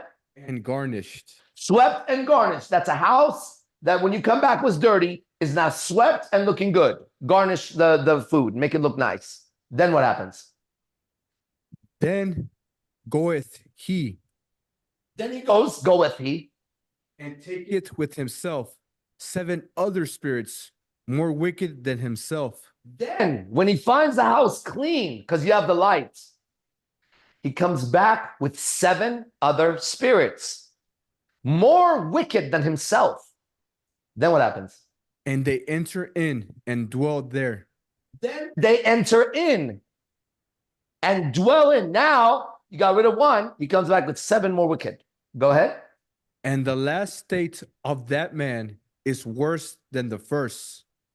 Even so shall it be also unto this wicked generation. And so when they return, the state of that man is now worse. And so will be with this wicked generation. And that's what we see. Every time you fix yourself by trying to stop gambling, something else will blow up like a fucking giant thing. And you'll actually go back to gambling as safer. The guy will go back to masturbating and porn as safer when at some point it was the edge of his world and he was overcoming it. Then he overcomes it. He's happy. He's no longer drinking, but he's got 30 other demons in there. Now he can't, it's not 30, it's 7 for sure. Then he goes back and now you invite him to a party. I have a good friend of mine and he says, if there's any weed in the environment, brother, I'm going to skip it. And you go, why? Why does a man of God fear the smell of weed? That's not exercising a demon. That's one who's been 23 years now sober and tells me, right? And can't even drink caffeine. Did you know that? That's why the Youre drinks. I'm drinking caffeine right now. Who? Me. You could fucking drink poison when your heart is pure. Don't worry about it. But that's the thing. All of these drugs activate some sort of demon inside, and everyone knows it. Okay?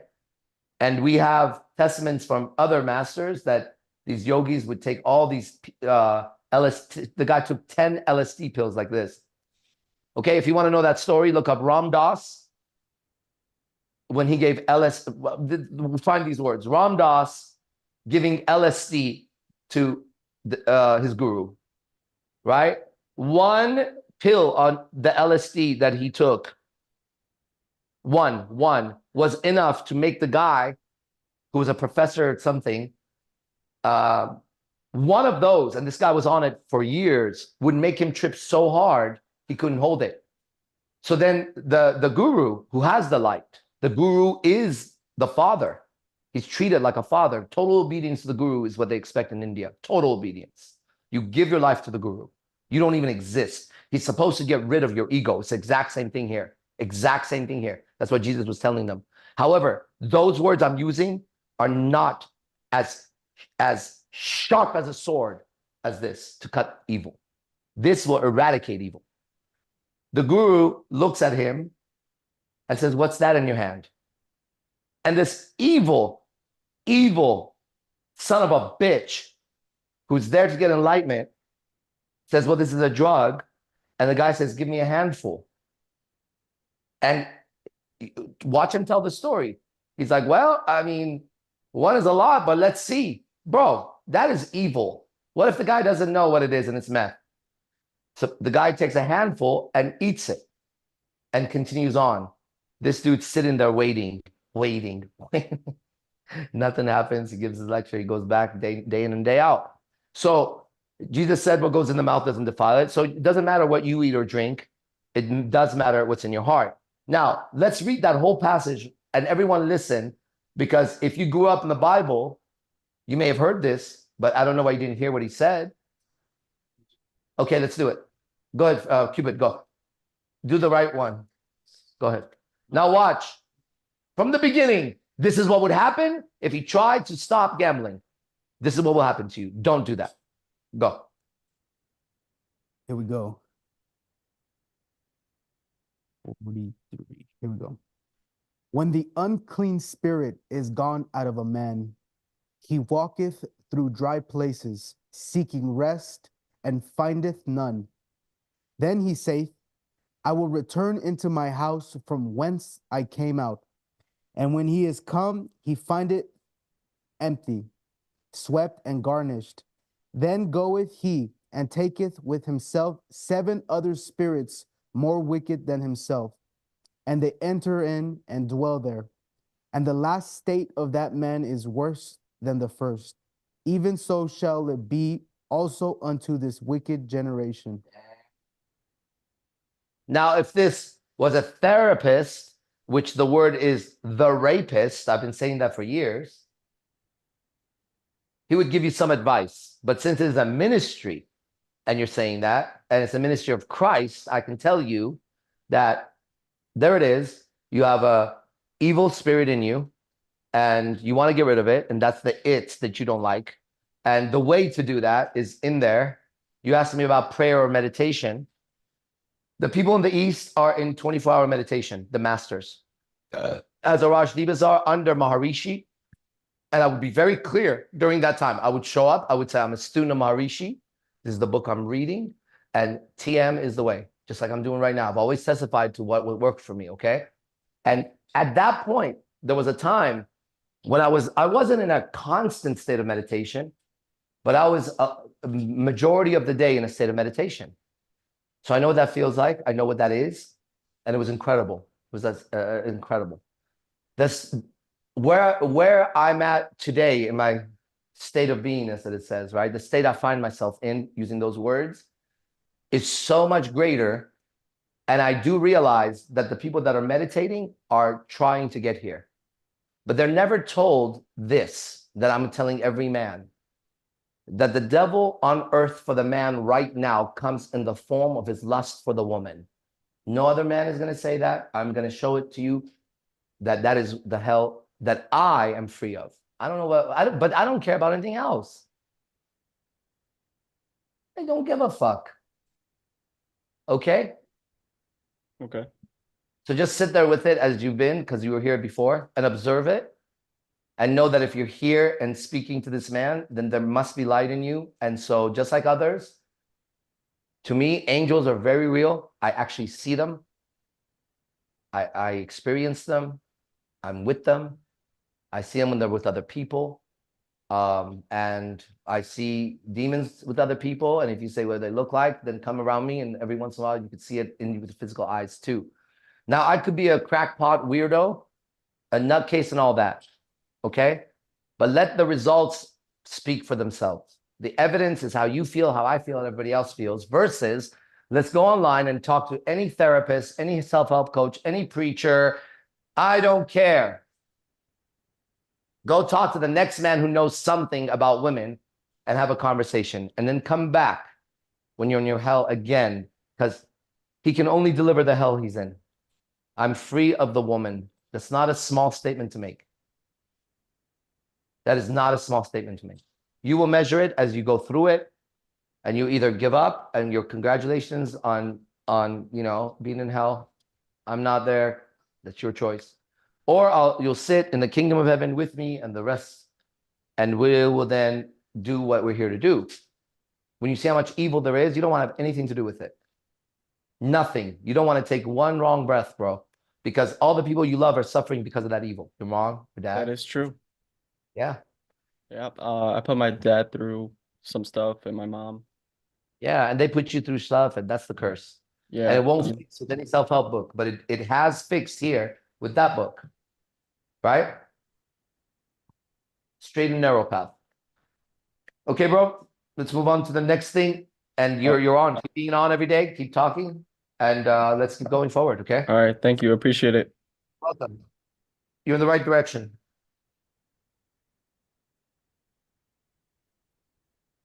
Okay, next. We have Marlene. It's 11:40 clock time. Cool. Marlene, is that a woman? Yes. Okay, Marlene, if you want to put your video, if not, it's fine.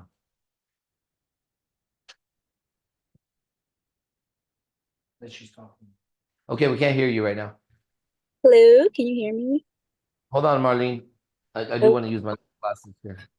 See what you Oh, you're the same Marlene. Huh? Wait, is this the same person? No. Oh my goodness, you look like someone I know. Hi. Hi. Wow. So simple. What's going on? Yeah, I believe I had written something on the chat. A gentleman was talking about, I mean, you were talking about like relationships and women. And I just had a question about how does a woman know, or how can she be sure that a man is walking with God or with love in his heart and not lust? Well, when you're around it, you'll know, because you know there's a lot of women that I don't know that meet me and know right away. You know, you have to act as you normally do around, and his responses will tell you. Don't try to figure it out. Just be you, right? Listen, he should be able to handle anything you say and do, like literally. You should be zero threat to him. Hmm. Like anything you say and do should never register as a threat unless you're about to like jump out of the car, but that wouldn't even happen around a guy like that. They're like, what the fuck? Why would you jump out of the car? It would never get there, right? So you are to act as yourself, and his response, you'll know when it's righteous. And if you say you don't know, I agree with you because you haven't seen it yet. So I'm here to show you.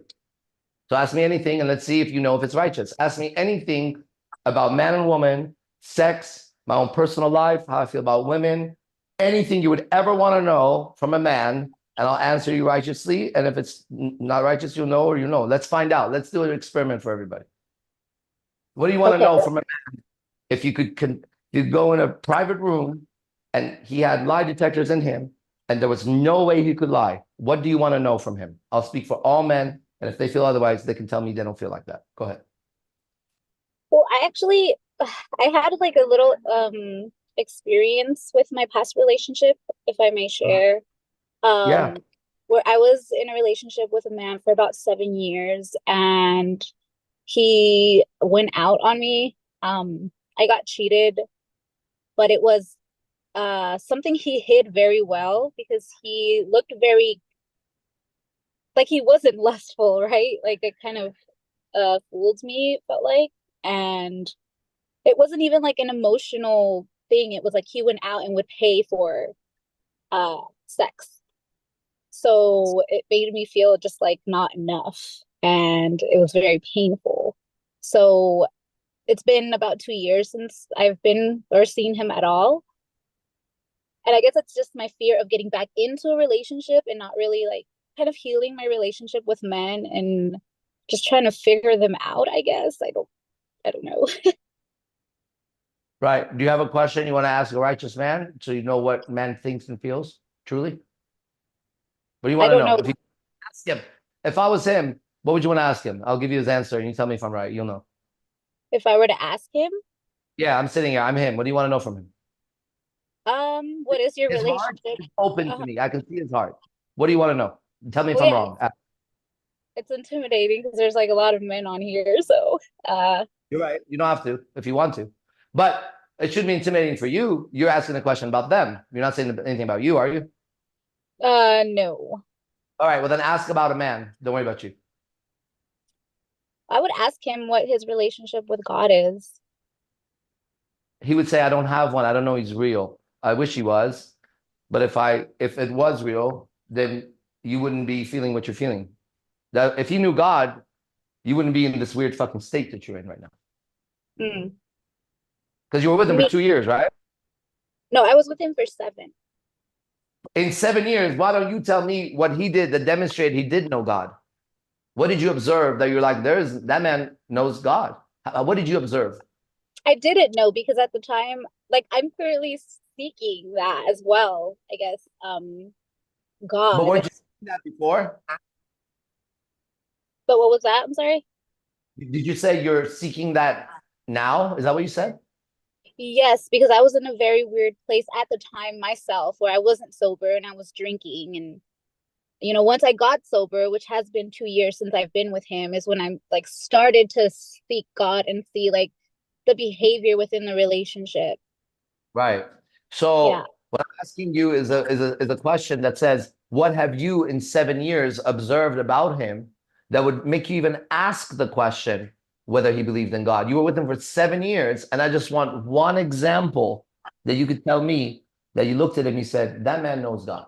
Can you give me one example in 7 years? I can't. That he, well, so then the question is the delusion you bought. Mm.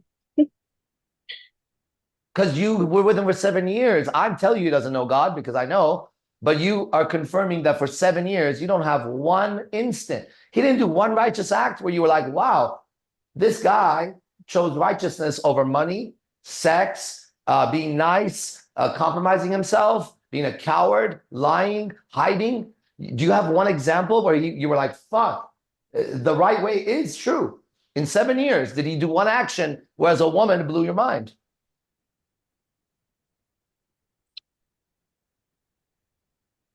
I mean, you see that you have to think about it is crazy, right? I'm trying to get all the files out, but I can't really. Well, No. because you're under a spell, a delusion of Satan thinking something. You have a story about him and you and all that shit. And obviously 7 years you were with him and he didn't do one righteous act that you could know. Now, if I asked you a different question and I said, how many times did you see him do something that you were like, wow, that is not cool? Would you have any example right now? He would actually confess his addiction to porn to me, and I And made me uncomfortable. give me his confession. What did it sound like? Now watch what a joke this is about to be. Say what he said to you, if you remember. Well, he would call it like a relapse, and then he would say like, oh, he would blame his emotions. Like I was going through this, and that, and I was feeling lonely and I relapsed. So what's it like being with a woman for 7 years where he's emotional and lonely and he has to touch his own dick and come up with images of other women and that's how he relieves his emotional pressure? You expect him to lead you into where? He can't even handle his own fucking self. He uses the word relapse, my emotions, I was hurting. I mean, that totally sounds like a girl to me. Does that sound like a man to you? No. What are you doing fucking a girl? You're a lesbian? No, I'm not. What was it like being with a lesbian for 7 years who cheated on you and lied and was addicted to porn? What a fucking dirty piece of shit. What's it like knowing your man is viewed as a dirty piece of shit by a real man? He's fucking disgusting. Ugh. You should go and douche. You know what douche is? Yes. All right. A lot. Nasty. Right? He was so gross. Didn't you actually hate him? I started to get resentful, yeah. Didn't you actually hate him? I felt bad for him. I really felt bad. Right. And did you at some point actually hate him? Look at him and go, fuck, I hate this guy.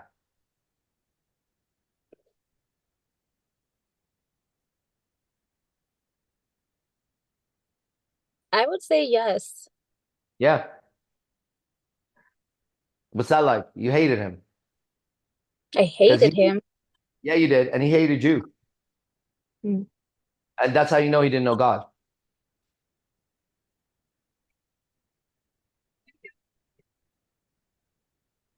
What do you think about that? I think you're speaking truth. Well, then you would know righteous man when you saw it. That's what you wanted to know. How would I know? Now you know. That's what you want to know, right? How would I recognize a righteous man? I said, be yourself. And his response should show you righteousness, and you should know. That you just said it, right? You also realized that he was evil and that you were evil because you hated him too, and he hated you too. So you basically, two people that hate each other are having sex with each other, and that's pretty gross. But you wouldn't know that because you need a man to see that. That's the man is from God. He knows he's wrong. I know he's wrong. He knows he's wrong. We all know he's wrong. We all know that the moment you speak about him, we will know the moment he justifies and lies to you. Because we all have the same spirit in us. Get it? We come from the same Father. All right. So now you could just continue to try to figure him out, or you could just forgive him because you were also evil. You weren't his fucking saint. You hated him.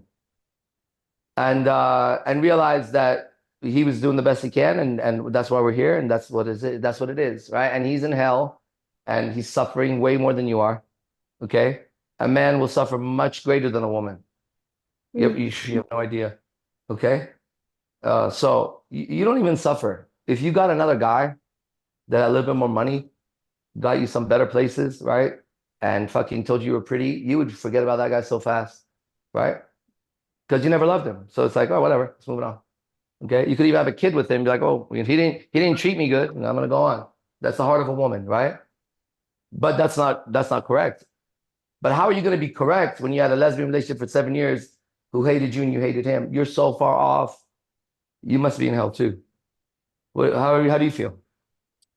Well, it's been 2 years since I've left the relationship, and I feel a lot lighter, and I feel like I don't have as much anger or resentment towards him anymore. It's more of like a release.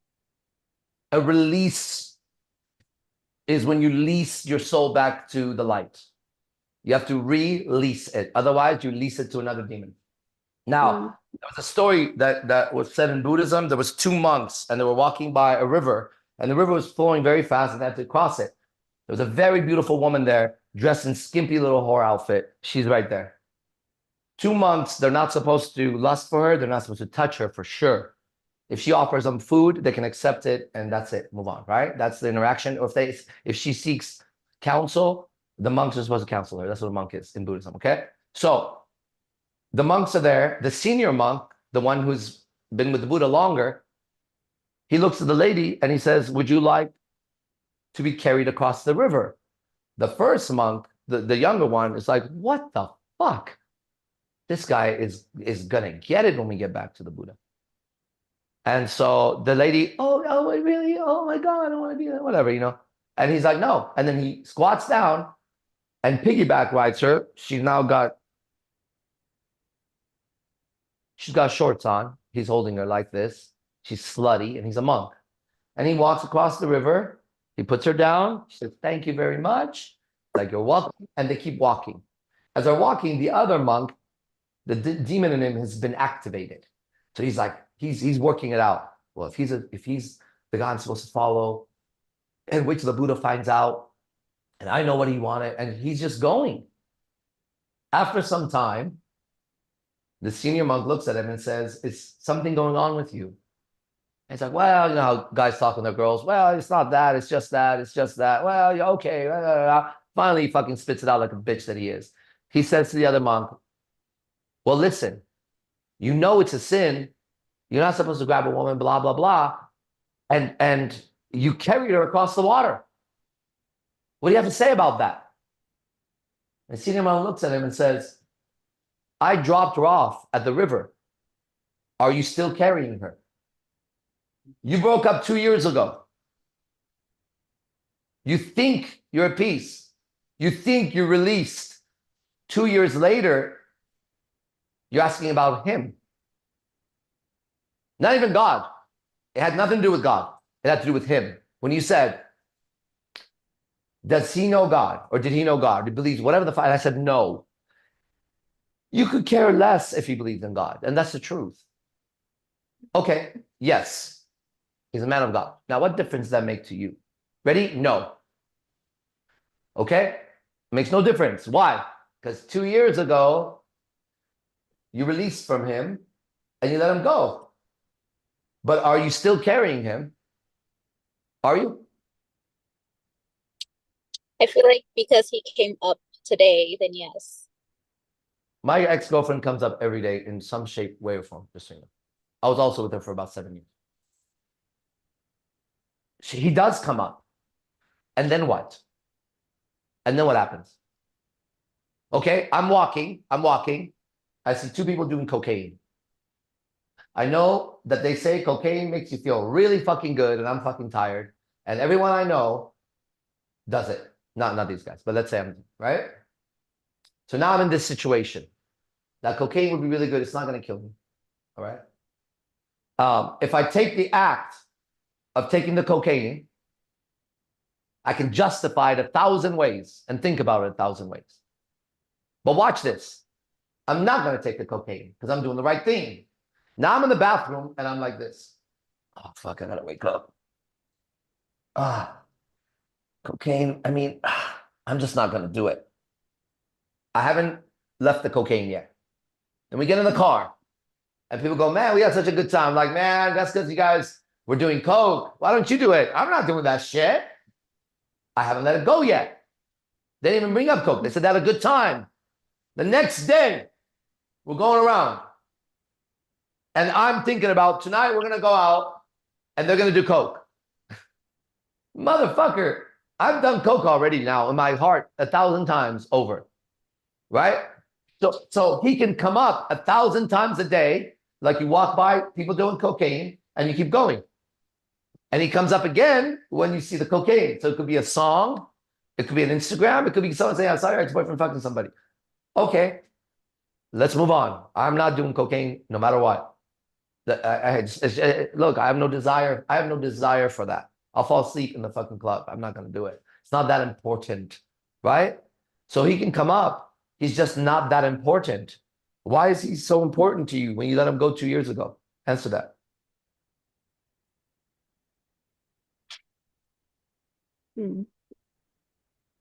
Because you haven't let him go. And you know why you haven't let him go? Because you hate him. Because if you loved him, you let him go. And that's a fact. So what you need to do is you need to know there is God, there is right, there is wrong, there's Son of God, Jesus.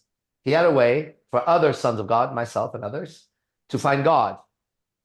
I found God. I don't believe in God anymore. I know God. I know Jesus and I know God. And I have no way of proving it to you, but proof is the contract of the devil. Prove it to me. It's all good.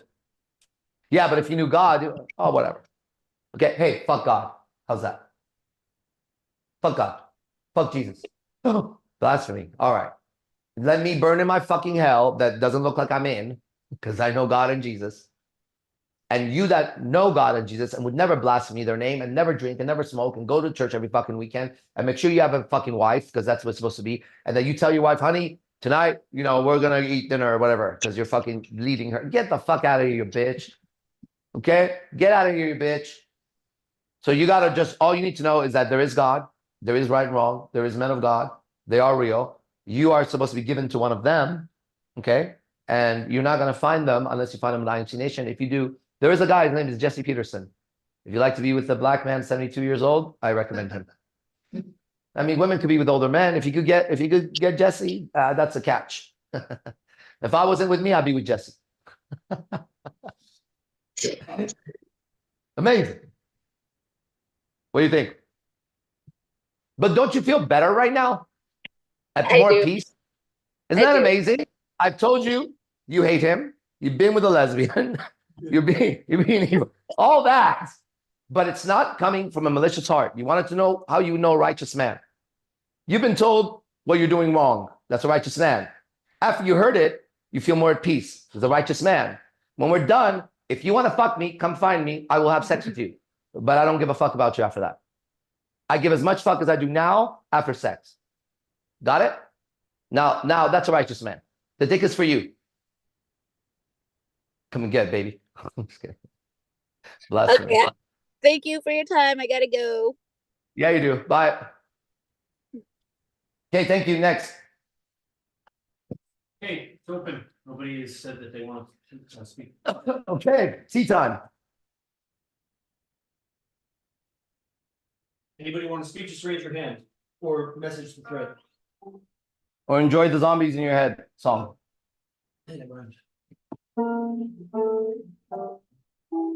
You said you got one? Is that what you said?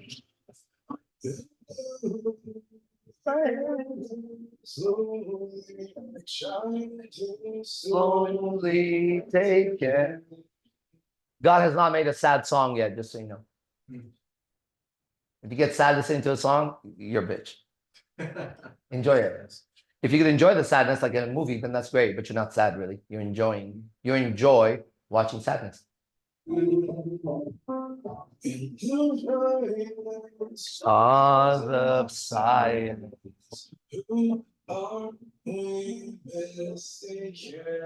It's better not being able to see for this guy. Just save my world.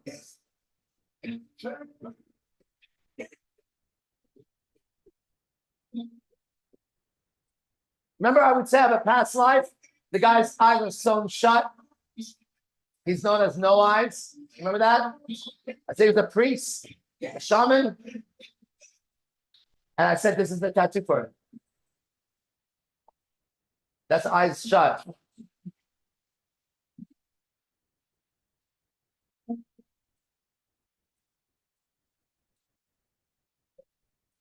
If you really want to see what's going on, close your eyes.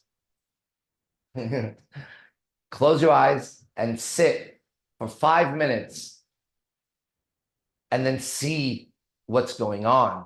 You don't need to do it right now, but I'm just saying, if you want to see what's actually going on without the distractions of your eyeballs, if you want to see the world you actually live in and not in this room on the camera, if you want to see the world you exist in, sit down for only 5 minutes and tell me how long you can last in your real world without either passing out and falling asleep or wanting to get the fuck up because the image is coming to you and the emotions are unbearable. Isn't it incredible that if you close your eyes and sit down, you're going to see things you don't want to see? You're distracted through all your senses. That's lust. Your real eyesight is not the eyeballs. It's the world of the spirit. You're a spirit. You have other eyes. That's so nice, right? Okay. I had a question about the King James Bible. Yogi Chris, question, Captain. Yeah. Just your opinion on it. I know so much has changed. Yeah. So it's not, I'm not holding on to like things you said in the past. Yeah. You know, you told the story and how King James and how, I guess how the story goes that you know, he wanted to divorce, get married again, so he wrote his own version of the Bible, this and that. So right. It's still totally It's still, I still know that King James rewrote the Bible to his own ego. I know that. I also know that's why he said the word is in the heart. And the reason why we can't agree to those words is somebody wrote it, named King James, and then somebody else, right? We know that. But we also know he said the word is in your heart, and we've seen in ourselves people that can quote that and not get it. So I would say King James had whatever problems King James had, but that doesn't change the truth in the heart when you read it. Right? Let them change it 1,000 times. Once you know the truth, you see it in Narnia. You see it in their evil, like we do. We watch How to Be a Mob Boss or whatever the fuck it is, right? Yeah. You see the truth again. You go, well, that's actually the truth in what they just said. How come no one saw that? How come no one saw clearly what that guy was saying? We tried to watch this show on Netflix called How to Be a Mob Boss, right? Is that what it's called? You got, well, we stopped within 2 minutes, right? When the gun showed up on the intro and said how to make a killing, boom. I was like, wait, what? We were tripping for the first 2 minutes of the intro because it was literally saying, if you want power, where you can kill people, have anything you want. It sounded like Satan, right? But it sounded cool for some. Well, it didn't sound cool, but it would have sounded cool, right? Then he's like, these men reach the height of criminal underground, whatever, blah, blah, blah. They walk through everything, they killed, and they showed people dying, right? And it's like, let's find out how they got to the top so you can also make a killing or something, all right? Like, wait, hold. And there's a gun in your face, and every scene is saying exactly what it says. And you would never want to watch that, ever. You would be like, why would I ever want to watch that? I don't want to be that. And every one of those mob bosses, we knew they either got murdered or they were in jail. No, one of them made it. The only person who made it was Sammy the Bull. He's the only one. And our friend, Ori Spado. We know Ori Spado. We can testify. That's why he was there. We have testified. We have in our previous life enough validation from different worlds of mobsters, true mobsters, real mobsters, the ones you would know their names, who've done time for 80, 85 years old, who've sat here and said, this man knows, this man is a real man. He has said that. We have testification from the highest level of gang members in the world. The highest commander saying, this man knows. This man knows, and he's right. We have it from the highest fighters in the world. Superstardom fighter. Superstardom. In front of everybody in a private conversation. Says, I listen to this guy. I watch his stuff and I listen to him. He helps me. What the fuck? This is the past life of Arashdi Bazaar. So that's why we sit here as real men. No one's going to come tell us that we're pussies and, you know what I mean? You could be a gangster, you need this, because I have friends that are more gangsters than you. You could be a mobster. I have friends that need this more than you, that testify. You could be a fighter. I have a friend that's a greater fighter than you who testifies. You understand? If you know a famous chick, my brother is married to one of the most famous women on earth. He'll testify this man knows. He calls this man big brother. This is not out of the ego. This is for you to know you've been right the whole time and you've seen it, and now it has a different flavor. We've had the most beautiful women on the planet say this is a real man. We've had yogis of the highest caliber come and say it. We've had real estate agents of the highest caliber come and say it. There's not been one man prior to the reborn of the spirit that could invalidate what we were already doing. That's why we sit in a very perfect position that would only be given to us by the Father as one of the 7 angels of the 7 churches of Christ. And we're one of them. Okay? We have the keys that were given to Daniel. Daniel's keys. Look it up. David. Sammy. Janice. It's not the words. Okay. All right. Who next?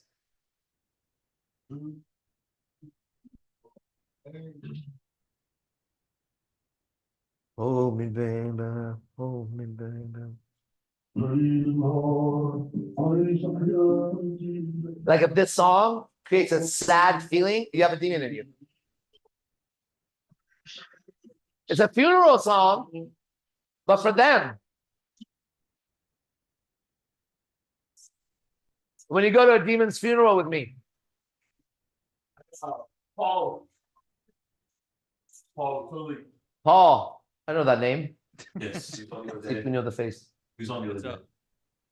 Hey, Paul, 1 second, okay? All right. Using fake eyes to look through fake eyes. At fake guys.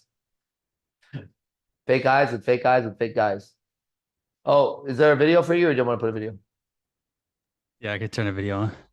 Right on. You should always, as a man, turn it on. Yeah, why is that? Okay, why do you think that is? Am I wrong? I have no idea. No, I don't think you're No. right or wrong. I just Let's start right now. We're gonna do a survey. Go full screen. Paul, I'm gonna show you something. You either know already the truth and you're dodging it, and that's why you're here, or you can't, because I'm gonna show you something.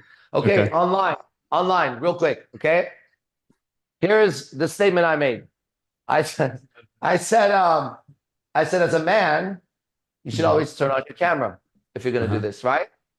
And Paul said, why is that? I said, you already know, don't you? He said, no. Now we're gonna see what the rest of the world thinks about this. Okay.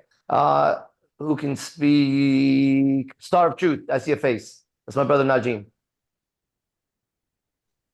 What do you say about that? What do you say? Salam. Salam alaikum, alaikum salam. So what do I think when he says, I don't know, or what do I think about a man not showing his face? Yeah, whatever I said right now. Put in your 2 cents as a man. Whatever you want to say about it. I don't care. No, when you asked the question, I was like, oh, let me see who's talking. Paul Tully. I never met this gentleman before. But yeah, it doesn't matter who the person is. Though it matters about the question.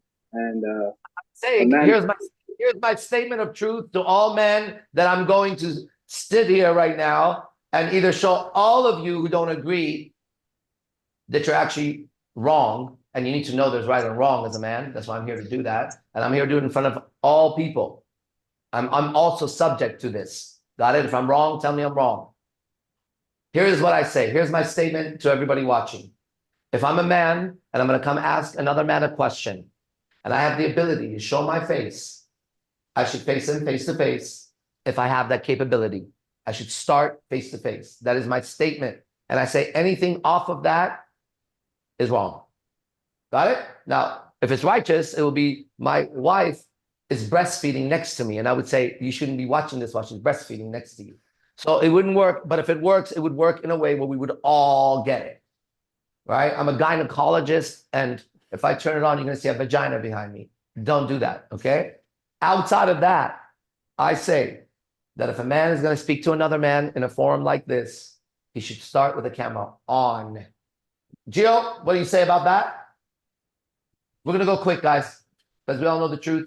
Yeah, well, that's the real man right there. Why? Why would I say that? Give us your 2 cents. Why would you say that? Why? Do you agree or not, and why? I agree because it shows you have nothing to hide, and whatever curses or evil spirits you have, it's like you're willing to confront it. Okay, nothing to hide. That's Gio's perspective. He could be a nutcase too. Go to this nutcase. Nutsack. That's it. Nutcase, nutsack. Yeah, you graduate from nutcase to nutsack. Yeah. Yeah, you should definitely have your video on because Without being emotional. yeah, I'm not right. I'm doing that. Yeah, I'm a fucking actor on stage. Let's go. Hugh Jackman. Yeah. Because anytime the guy has not showed his face, he's been hiding something, and then he'll turn his camera on way later, and then just to prove that, well, bro, I'm not hiding anything, and then after a few questions, we see that he's hiding a lot of things. Okay, that's Sultan's perspective, the model. Benny. He's a model. Hey, that's his dream. He wants to be the top model search. Okay, go ahead. That's why he leads the modeling agency. Go ahead. It shows respect and like Sultan said, it shows that nothing to fear. Okay. Thank you, Benny. Hosea, since you walked forward, he's black. Watch out. Yeah, I think a man should show his face because you gotta see how sharp he is. Okay. You know what I'm saying? All right. That's all. I just want to know your statement. We're all agreeing. I don't agree with your reasons, but that's fine. Go ahead.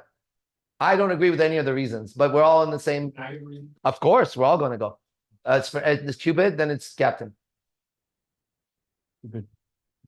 Benny Cupid. Benny, a little unconscious right now. Yeah.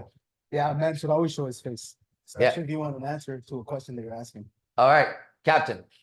It seems like when your camera is off, you're in the dark, you're shadowy, and that's feminine quality. Okay, now let's go online. I got to put this on again. Okay, with a few more. Well, I bet these guys, they've been brainwashed by me. So let's see. Natalie, are you there? Can you speak? Is Natalie there? Natalie. What a nice Yes, name. I'm here. Whoa! Calm down, woman. What? Whoa! Why yelling? Oh, sorry, because I'm outside. I apologize. You don't have to apologize. I'm joking. Natalie, Okay. are you hearing the conversation that we're all talking about? Yeah, I just signed on, but I just heard what you were just saying about the camera. I just want to hear your 2 cents on it. That's all. Yeah, I agree. 100%. And I was on with you a couple days ago where somebody wasn't showing their camera and you prompted them to, and then when they finally came on camera, there was like a really strange energy. I definitely think technology and using that to hide is impersonal and do you as a woman get the perception that the man is hiding something? Do you get that or not? That's all I want to know. Yes, 100%. Thank you. Okay, let's do You're one more welcome. girl. Okay, I don't know. I see, of course, the Golden Cross, AZD Angel. I can't see the number. Golden Cross. I know you're a girl. What, have you been listening? Yes. Okay, and what do you think about this? Your 2 cents. 2 cents. That's all girls get is 2 cents. I think that a man should show his face. Okay, I think that's enough. Is there anybody online who disagrees besides the man I'm talking to right now? Please speak up or forever hold your hell. Okay, now back to you and I, because you and I are friends and you're here for ministering. So the first ministering is, if you want to, because listen, if any man is here, my claim is this: I'm more man than you. Now tell that to every man you've ever known that would want to dethrone this man from this position. I'm here to hold the crown, okay? and then give you a crown. Because the crown comes from Jesus to me. That's the king. So the first lesson for today, whether you take it or not, unless now, because you're going to now tell us how you came to the conclusion that you couldn't see what everybody could clearly see, men and women. So brother, please talk to us now. Dog, you are a fucking character. You are fucking hilarious. Oh my God. There, now you're laughing. Now I'm funny. No, you've been funny. Okay. Wait, so what am I doing? Am I asking you the question or? Yeah, I mean, we went over it for like 5 minutes. Same thing for you now. Why is it that you think? Oh, the camera thing. I'm not asking you the question. We're still talking about the camera thing. Yeah, I'm now asking you. Do you recognize why I said, as a man, you should turn on your camera, or do you still disagree with that? No, I didn't disagree with. I never disagree with it. Oh, I just okay. yeah. I just didn't want to be. Yeah. Okay, no, okay, so what's your question, bro? How does a man get to know God? Okay, that's why we're here. Yeah, that's why we're here. I've been looking for God ever since a child. And my mom would vouch for that. And so would my grandma if she was here. And my grandpa would tell you about it, because even though my grandpa was a poet, as a child, I wanted to know God. And I thought he was the closest to God. Because my grandpa would walk. My grandpa was one of the most, oh man, Sensei. I didn't pick my grandpa, he picked me. He chose me. I had nothing to do with it. So my grandpa was a very, very gifted poet. He wasn't talented. Talent you can build. Gift comes from God. So he was very gifted, right? And my experience with my grandpa was up until 4 years old, but all the time, like that's where I would go with my mom, because my dad was out of the country for a while. And then I visited again at 8 years old for a month and a half. And that's the last memory of me and grandpa together, right? But he knew something for sure, right? And he would walk around all day with a cigarette in his mouth. It would never end, just so you know. From the time he woke up to the time he slept, there was a cigarette in that man's mouth. But he would also walk around reciting poems under his breath. If he would walk from here to the bathroom, he'd be reciting, smoking. He would sit down, he would recite. In a party, my grandpa he would be speaking, but not out loud. He was just poetry flowing through him. He never, ever wrote one poem down. And he was always prepared to say the poems from beginning to the end. Amazing, right? And when a man knows God, so I've been searching for God my whole life, right? I took a lot of routes. And I got to the point where I was sure about this. These are the words I would use. And these people have been around during that time. I would say to them, now for sure I know there's an intelligence above me that's part of me but greater than me. I've used these words. And I know it takes care of me. I know all I have to do is stay tapped in, is the words I would use, with it. Then I start to have abilities that I never have, and I always know what's going to happen. This has been testified, right? I got to a point where, from all the meditation and the studies, personal work, everything you can imagine, where I was able to perceive two things that I now can see clearly. One, that in the middle of the night, my experience and others was not the same, but mine was more consistent, and I would even know when they were having it. It was very interesting. Something would happen through the night, and the people that lived with me for 4 or 5 years would know that. Forget the fact that I would wake up in the middle of the night screaming and suddenly with my body burning. Okay, talk about hell. So that I was sure at some point something is happening in the night without a doubt, and it's fixing me. I would even say that. I would learn things. I would feel like I've been gone and coming back. The next thing I knew for sure is that I was always aware of an intelligence right above me that was greater than me, but I was part of it. Okay. And those words got me to that.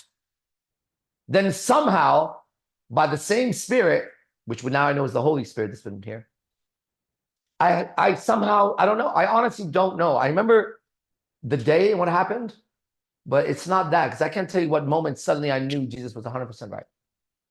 So suddenly I know he's right. I go back to watching Jesse Peterson, which is the first person I saw on YouTube who had the freedom as a man that I sought, but I also knew something else about me that I was on a different path than him, right?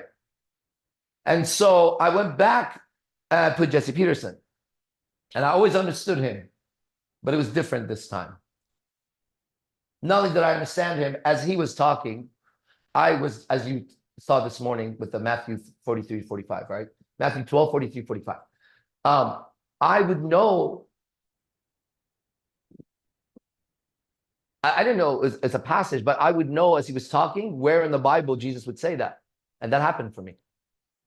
And so then when I picked up the book again or watched the audio, or I have an audio book, suddenly, you know that spirit here and all that, I knew there was God. I knew Jesus was real. I knew the Holy Spirit was real. And I knew what I was looking at my whole life and what's been happening with me. Now I sit here as a man, and one of the things I love saying to people, because it's such a beautiful wording of this thing.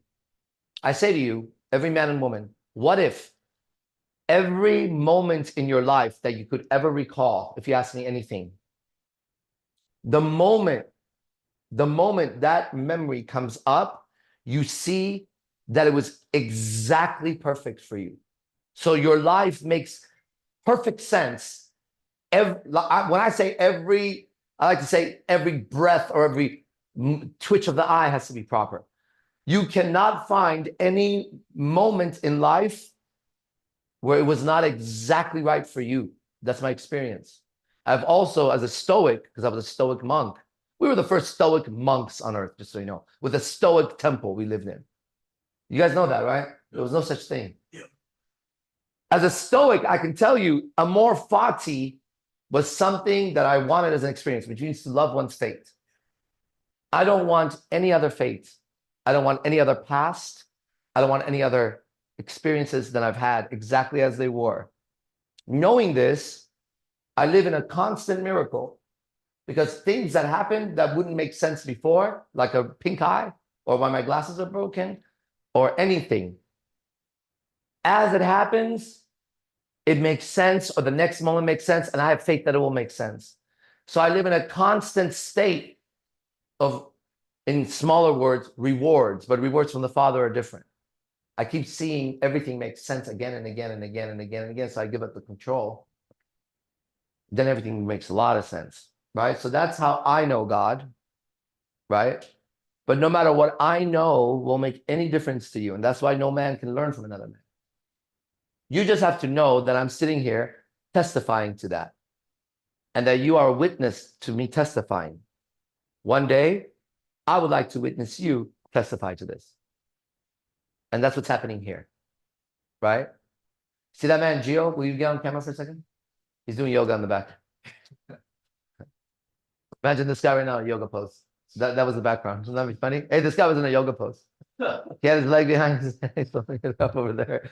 So Gio, oh wow, look at Gio. We just talked about this. This is one of those moments of miracles that I'm talking about. It's happening right now, where everything makes sense, right? You guys sit here? All right, check this out.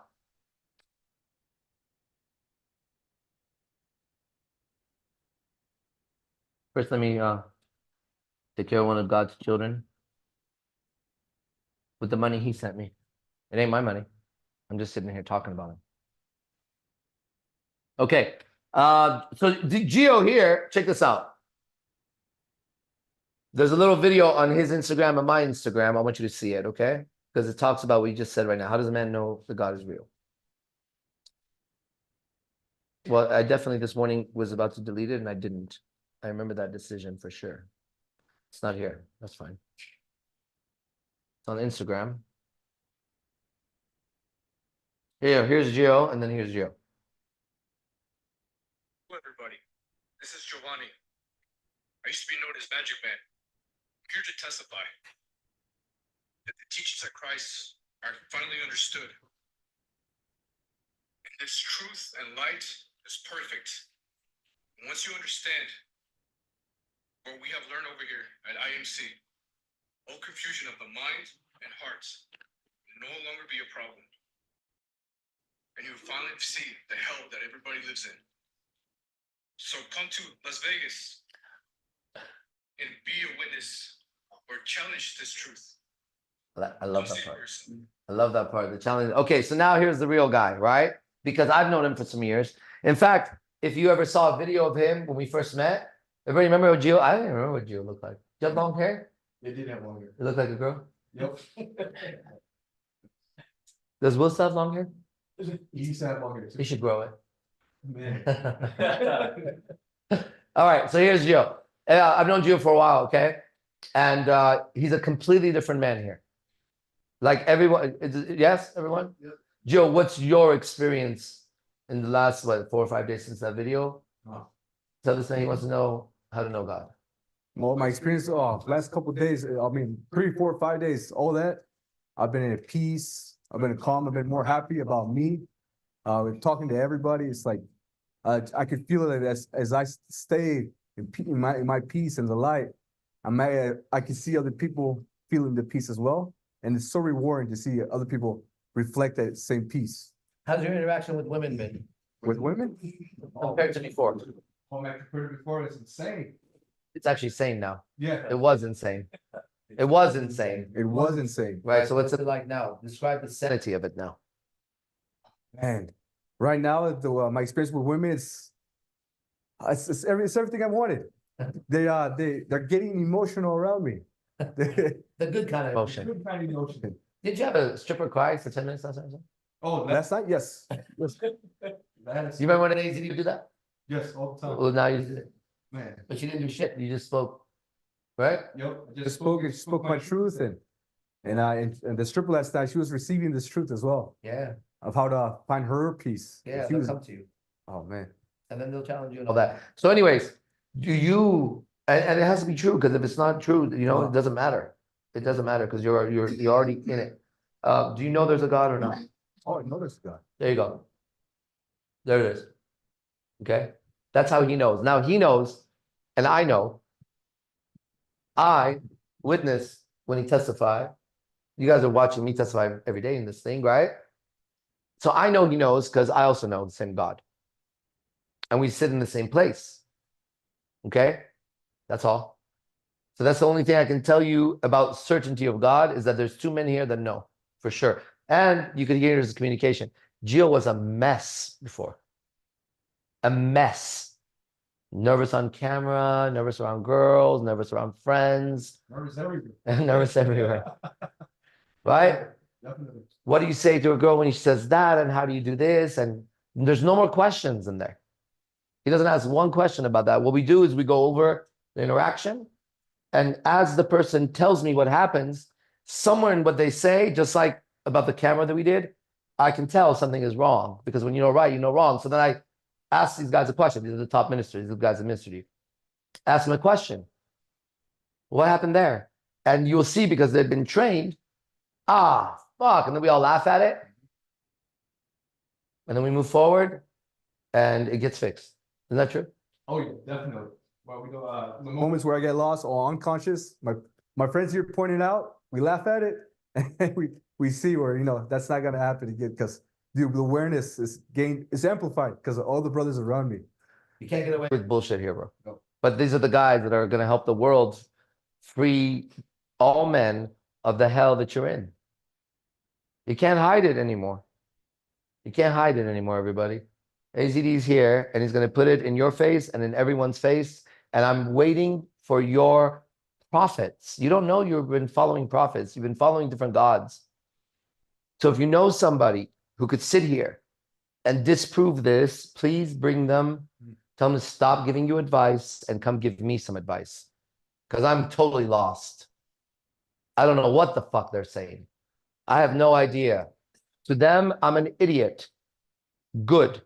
Bring them. I don't understand why no one has brought someone yet. You all know someone that said I was fake. Just go offer it to them. Please. Please. So you can free yourself of their curse on you.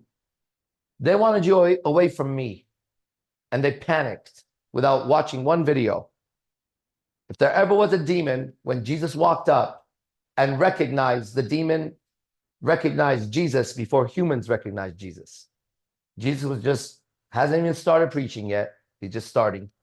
He's walking, and there's a man by the river. He stands up and he says, "You're Jesus of Nazareth. Have you come here to destroy us? Don't. Send us somewhere else. Leave us alone." All those demons in you saw the light in this man. And it didn't make sense when they were warning you against him. Like, what the fuck? Why are you all bent out of shape? Well, the story is in the book. Because this is what they were keeping you from. This is what it is. Here it is. Here it is.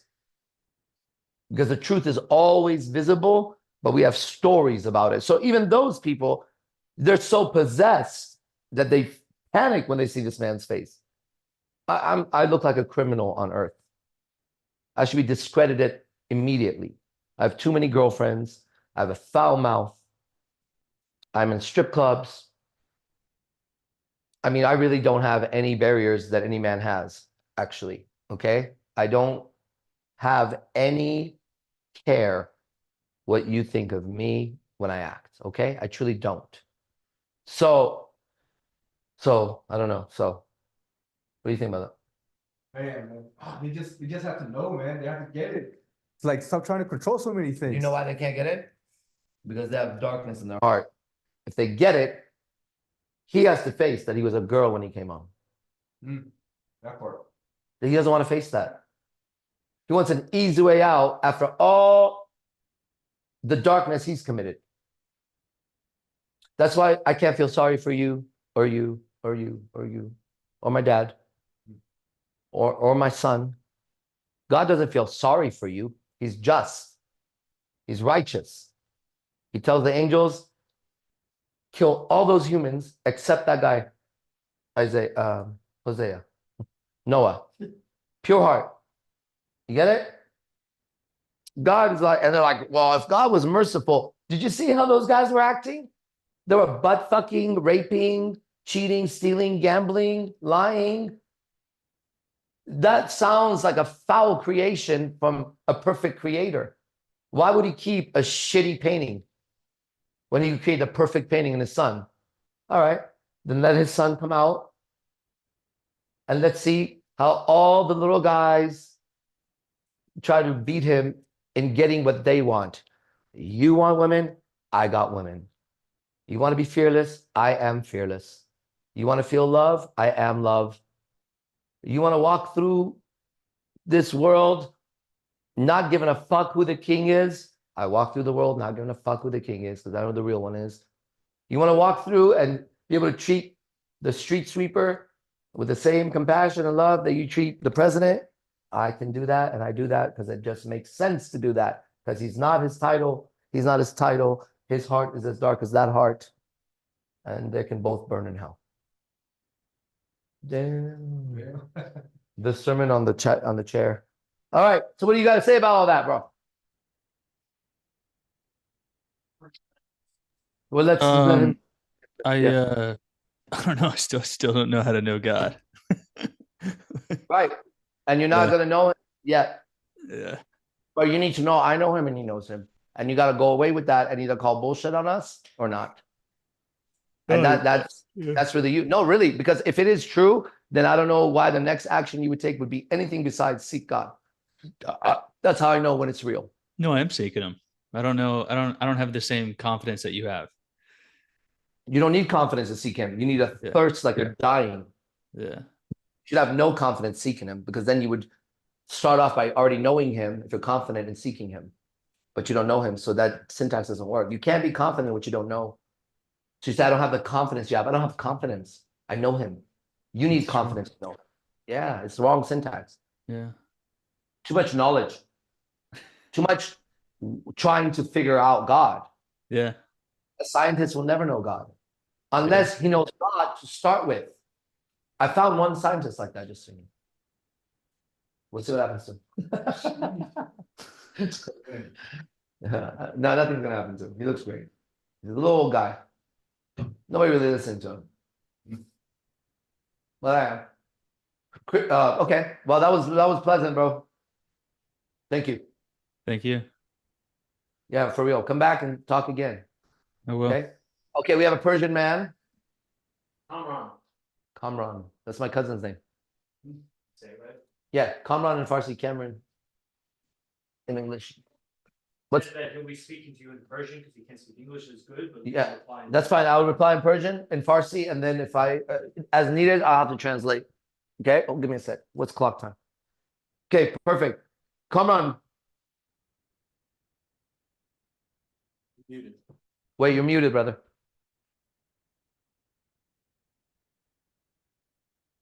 You're muted. We can't hear you right now. Give us a second.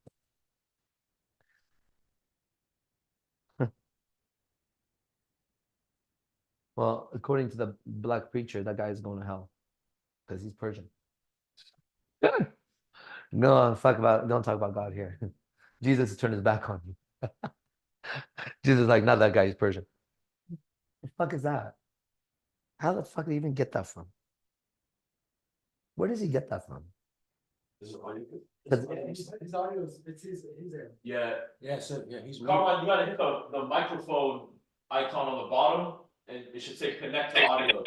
آقا سلام آرش. Hey. سلام خوبی؟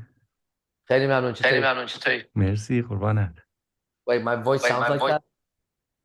Do I sound like that? Is that how I sound? Really though? No, it's different? Wow, that would be really annoying. The way you're hearing my voice is not my voice, bro. Okay, that's some fucked up thing. It's like a mouse. Okay. Hey, that's like a mouse. Maybe this will fix it. So, چطوری آقا؟ میخوای راجع به چی حرف بزنی؟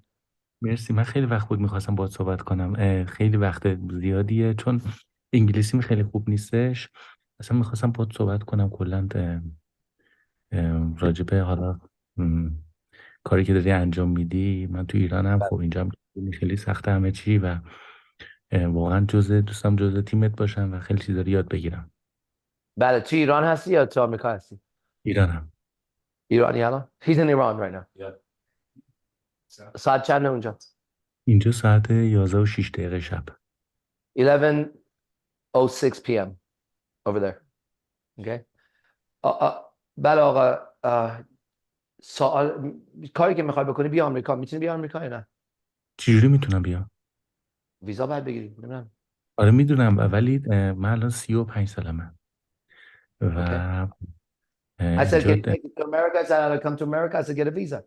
And he's saying, I'm 35 years old. بعد مسترم اکانتینگ بوده، توی شرکت اینترنشنال تلکامونیکیشن کار میکنم. He has a master's in a telecommunications company in Iran or something. بعد ورزش میکنم، ولی مشکلاتی دارم کلا راجع به زندگی و اعتماد نفس و سلف کانفیدنس و اینکه حالا رشد شخصی خب ایمپروومنت. چرا نمیای؟ میگم چرا نمیای فقط آمریکا؟ اونجا چی برات مونده؟ هیچی واقعا نیست، دنبال راهش میگردم، چون به خاطر اینکه خیلی راحت ویزا نمیدن انگار. نمیخواد راحت باشه. راحتی It's not about being easy to get here. It's about the right thing to get here is what I'm telling him. I said, what are you waiting for over there? You have nothing over there. Nobody gives a shit about the master's degree or whatever job. Okay. So I said, why don't you just come? He says, it's not easy. So I say, it doesn't matter if it's easy. حالا سخت باشه یا آسون باشه فرقش چیه برای شما؟ بعد از اونجا در بیاید. نه میخوای تو ایران بمونی؟ نه دوست ندارم اینجا. خب اصلا حقوق من اینجا باورت میشه؟ اینجا ماهی $200 ماهی، از 6 صبح میرم تا 7 شب. خب آره، ولی هنوز جواب سوالمونه چرا نمیای اینجا؟ هی به میگی اونجا ولی چرا نمیای اینجا؟ آره. منتظر یه راهی میگردم که از چه طریقی خب بتونم بیام، چون راهشو پیدا نکردم. مثلا اینجا خب مثلا لاتاری بود شرکت کردم، نمیدونم هنوز. چرا لاتاری؟ چرا فقط ویزا نمیری بگیری؟ خب به ایرانی راحت ویزا نمیدن انگار. راحت نمیگم، شاید سخت باشه، ولی چرا همه وجودتو نمیذاری فقط بری ویزا بگیری؟ نمیخوای اونجا باشی، حالا سخت باشه صبح ورزش هم سخته، کارم سخته، ولی این وجودتو دارن میکشن. چرا نمیای؟ بلکه سخته؟ نه ما یه ذره اعتماد نفسمون پایین اومده کلا. اینجا انقدر سرکوب شدیم کلا. نه تو مردی، اینجا نمیتونی حرف بزنی. زن اونطوری حرف میزنه. women talk like that I'm telling you. شما زن نیستی. زن میگه احتناس نه، از این کلمه ها معنی نداره. باید بدونی خداوند راسته. God is real. تو پسر خدا هستی. You're son of God. و باید بدونی که همه کارهایی که داری میکنی که به نظر میاد هی وجود داره میمیره، برای اینکه وجود داره میمیره. برای اینکه بدن نیست، وجود هستی. You're a spirit, not a body. Your spirit is dying, and that's what's happening to you. And he agrees. Okay? And all the stupid things he's doing is killing his spirit. بله. کلا انگیزه به زندگی نداشتم، تنبل شدم، که مثلا خب بیدار شدم خیلی سخته. این یه سری چی نمیدونم اینا رو چیکار کنم. زنه. این شما نیستی، این زنه. مثل زن اینطوری حرف میزنه. مرد میره کارشو میکنه، کارشو میکنه. اصلا این فکر نیست. فکر مرد نیست. شما مثل زن شدی. دیدی یا نه؟ You become a woman. Did you know that or not? شما مثل زن شدی. میدونی یا نه؟ آره. همه چیز مثل زن شده. صدات مثل زنه. Your voice is like a woman. صورت مثل زنه. Your face is like a woman. رفتارت مثل زنه. Your attitude is like a woman. ولی مرد هستی. But you're a man. چی فکر میکنی راجع به این؟ What do you think about that? درست میگه دقیقاً. نمیدونم سولوشن You're absolutely right. بدم. He says you're absolutely right. Okay. Who? Davio. Davio? You guys have a day off today? This is a day off for those guys? Setting up for the podcast. آرش یه چیزی بگم. من 1 سال منتظر بودم باهات صحبت کنم. بله. یه بار دیگه بگو. یه بار دیگه منتظر بودم باهات صحبت کنم. 1 سال. خب بفرما. 1 سال میتونی ویزا بگیری. بیا اینجا با من حرف بزنی. بیا اینجا با من بشین. جدی میگم. بیا اینجا بشین. So I waited a year to talk to you. I said wait a year to get a visa and sit here and talk to you. میدونی؟ هر روز برو طرف ویزا. هر روز برو. خدا بهت میده. وقتی که موقعش باشه میگیری. ولی نمیتونی بشینی زن باشی. God's going to give it to you when it's the right time, but you can't sit there and be a woman about it. چجوری اینو قوی کنم؟ چجوری خودمو قوی کنم؟ با کتاب فقط بدون که خدا مرد درست کرده، نه زن. و کاری نکن. Just know God created as a man, not a woman, and do nothing. فقط نگاه کن زندگی تو. بعد از این حرف ببین که زندگی الکیه. به درد نمیخوره. Your life is phony. It's stupid. زندگی ندارم. یعنی صبح تا شب میرم سر کار میکنم، پنجشنبه جمعه استراحت، میخوابم، خسته. همین. الان 7-8 سال اینجوریه. این کلمه حمال اینه. درسته؟ شما حمال شدی. You become a slave. This is the definition of slave. But in Farsi, the word hamal, it's harder than slave, just so you know. You know, have you heard that word before? It's like a really degraded slave. Yeah. I know the word. یه ماتریکسیه. یه ماتریکس افتادم، هی ادامه میدم. یه ماتریکس توی ماتریکس زندگی. بله. من بیرونشم. اول بیا آمریکا. یا وقتی که اونجا هستی فقط با خدا بشین. هر چی که میخوای الان از طرف زن میاد. Everything you want now is from desire of a woman. If you're not going to make it to America, sit and know there's God. فقط بشین بدون که خدا هست. اولین کارت اینه که فقط دنبال خدا بگردی خودت. ولی نه تو کتاب. پریر؟ چی؟ یعنی عبادت، پریر، نماز، عبادت، مدیتیشن. اون نه. اول بشین ساکت. First sit quietly. چشتو ببند. Close your eyes. برای 5 دقیقه. 5 minutes. ببین که وقتی چشت بسته است نشستی چی میبینی تو وجودت. Notice when your eyes are closed what you see inside your soul when you're looking. میبینی که چیز خوب نیست. It's not good. فقط نگاه کن. برای اینکه الان کور شدی. Because you've become blind. اول چشتو باید باز کنی. You have to open your eyes first. میدونی چی میگم؟ You understand what I'm saying? خب این اولین کار اینه. حالا بعد از این انگلیسی هیچی نیست یا یه خورده میتونی حرف بزنی؟ You speak a little bit English? یه خورده میتونم. Okay. این سلطانه. این افغانیه. This سلطان is Afghan. Okay. این میتونه باهات حرف بزنه انگلیسی ولی فارسی هم حرف میزنه. کلمه فارسی و افغانی نزدیکه. میفهمه چیزایی که دارم میگم بعضیش. Okay. So I'm telling him you can speak to Sultan after because he's far away. You're the one that got him here. همینی که باش حرف زدی. Okay. این میتونه کمکت کنه که نمیخواد یه ساعت باشی با من حرف بزنی. این با من حرف بزنی، با این حرف بزنی همیشه بغل منه. He's always next to me. If you won't maybe not get to talk to me an hour a day or whatever, wait, but he's always next to me. ازش بپرس، ازم میپرسه یا جوابتو میده. و مرسی روی ویزات کار بکن و بشین بدون خدا هست. Let's start there. اینجا شروع کن. Okay? اوکی. من آرش 1 سال منتظر بودم باهات صحبت کنم. 1 year. سال. 1 year. بله. اوکی. حالا دیگه هر روز میتونی حرف بزنی. فقط با اون حرف بزن. Now you can talk every day. Talk to my dad. Okay? مرسی. خدا حافظ. مرسی خدافظ. خیلی ممنون. Okay. 12:45 clock time. 15 minutes. We got one more. Paul asked, we typed a question, if you want him on the camera again. He left. Oh, he left. Okay. There's nothing else, guys, raise your hand or type. Well, we were just going to talk it out and end it here. Okay? So what do you think today? What's your guys' observations today? Great, I liked my question and getting that answered. You know, everybody else's, your feedback was great. Yeah. But, you know, there's just no true, I don't see. Sweater. You know, so that the truth is revealed, even if the vocabulary changes. I'm sure if it was completely changed, then it would no longer, the truth would not be there. Exactly. It'd be so off. But the little nuances that might be changed in little vocabulary, whatever, like it just makes sense. And it's like JLP says about it's written on your heart, and just like the Bible, the New Testament says it's written on your heart. So the truth's being revealed to you just made a lot of sense. It's very clear. I know that question will come up many times in the future for many different people. So that was great. That's great. It's great. And we saw it in the word back to the house and my house. And I don't know where that was changed, but it didn't hit right. Because I know that they think that they own your body, because they do. They've been living in there for years. You see that 70-year-old man? He's lusting. You know that. I know that. Everybody. Hey, the next grandpa you walk past, if you're a woman, he's actually thinking about having sex with you. He may be thinking his dick doesn't get hard. I just got that. But he's thinking about that. Some of them have come to terms that their dicks will never get hard. So they get a different pleasure now. You get a different look from him.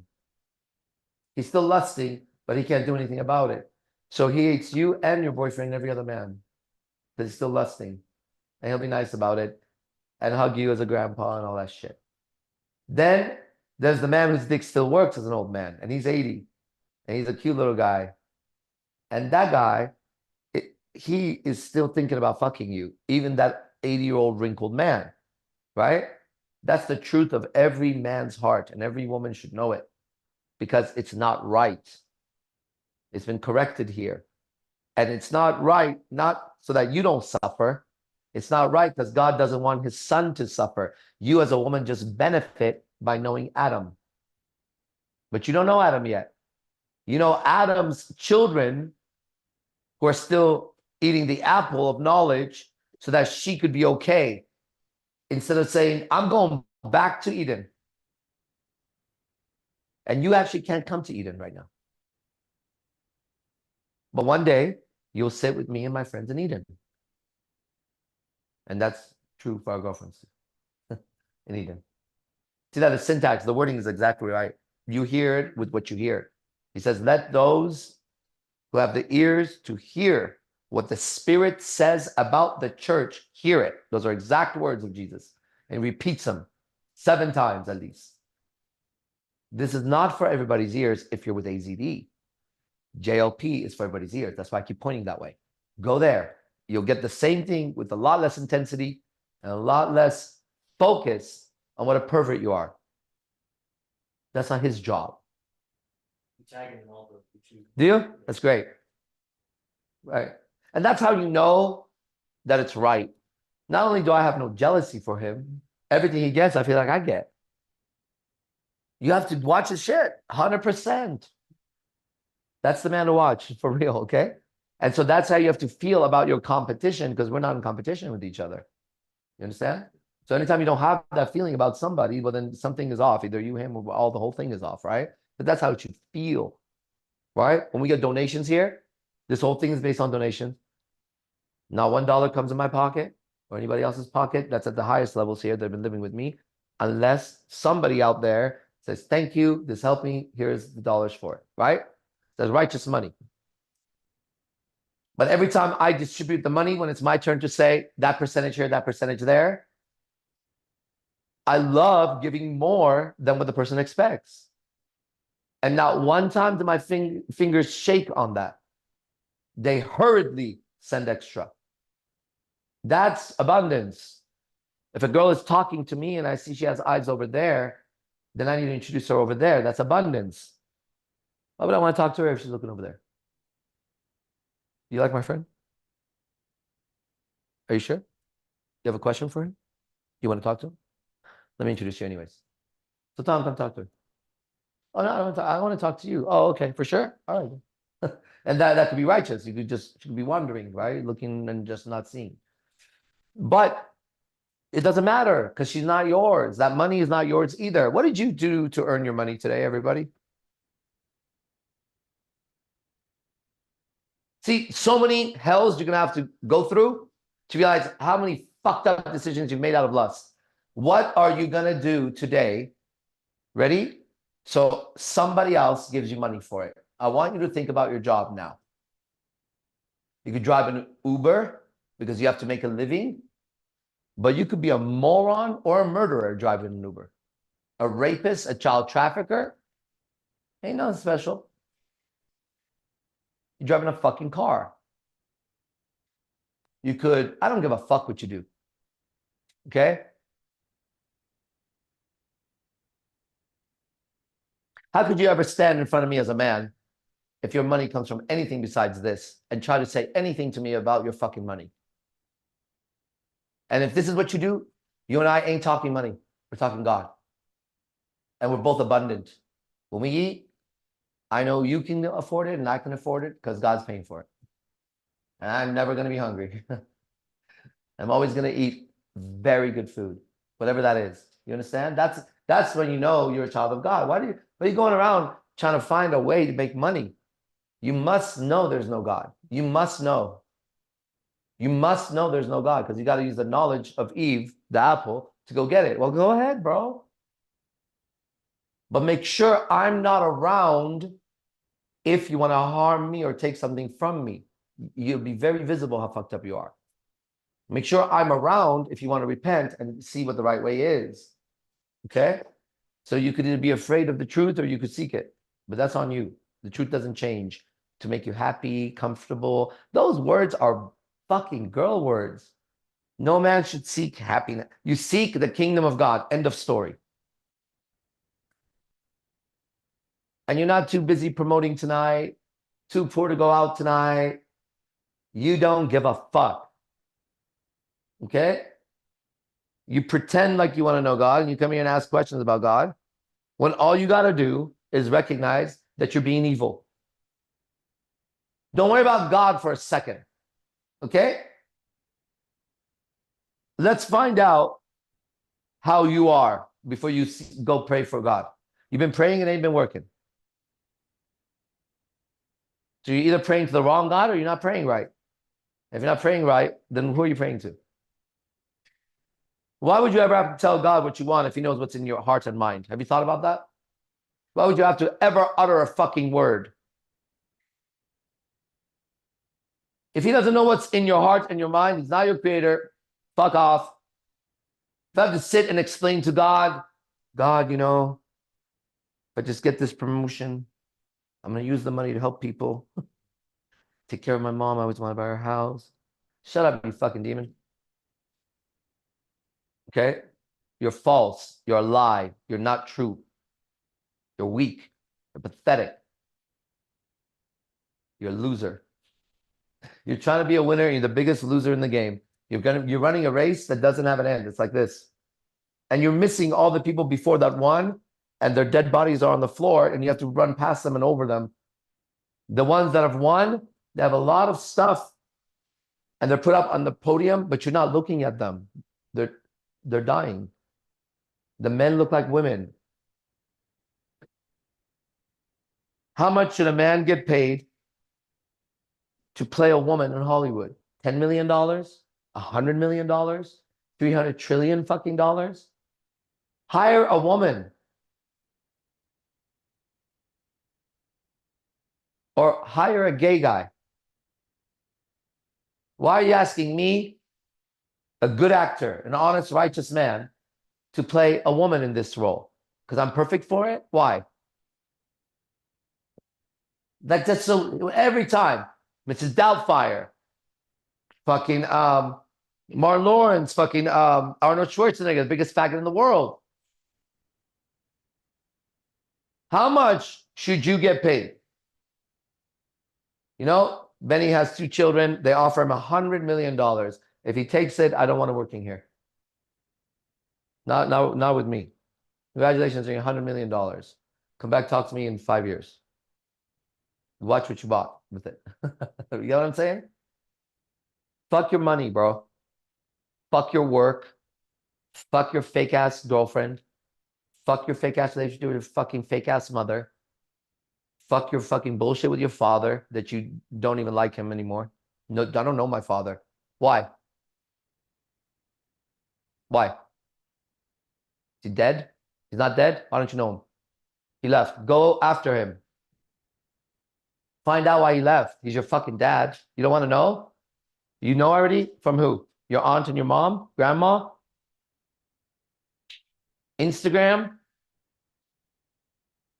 Why don't you, as a son, go find out what the fuck happened to your dad and get his fucking side of the story? Just, Dad, why did you leave Mom? I'm not mad. What happened? Me being a man, I don't think I would ever, not having a child, leave my child. What happened, Dad? Did you not love me? Imagine the dad hearing that. I never loved you. What the fuck? Why aren't you guys that know your dads? Why don't you go get to know your dad? What's wrong? Is he blocking you? Yo, because you're a bitch when you were talking to him. Now be a man and talk to him. Watch what happens.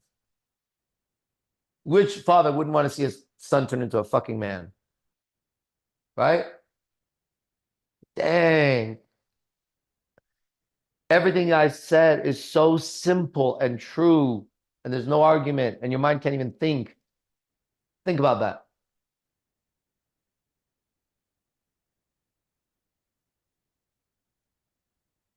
What do you think about that? Something? Let's talk about it.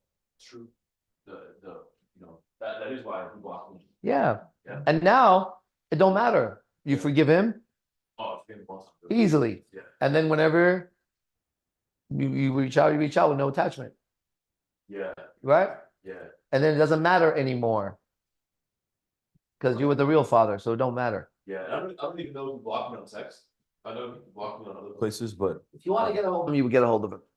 yeah, it doesn't make sense to get a hold of him right now. Yeah. It doesn't make sense. Exactly. Don't do it until it makes sense. Yeah. But you know the truth and you know that's your dad, you know it's going to be fine. And it's going to be fine. Right? It's going to be fine. For every man, it's going to be fine if you walk the right way. And it's not going to be fine if you walk the wrong way. And nobody else is going to do it for you. And that's you. And there's no other way. None but ourselves can free our minds.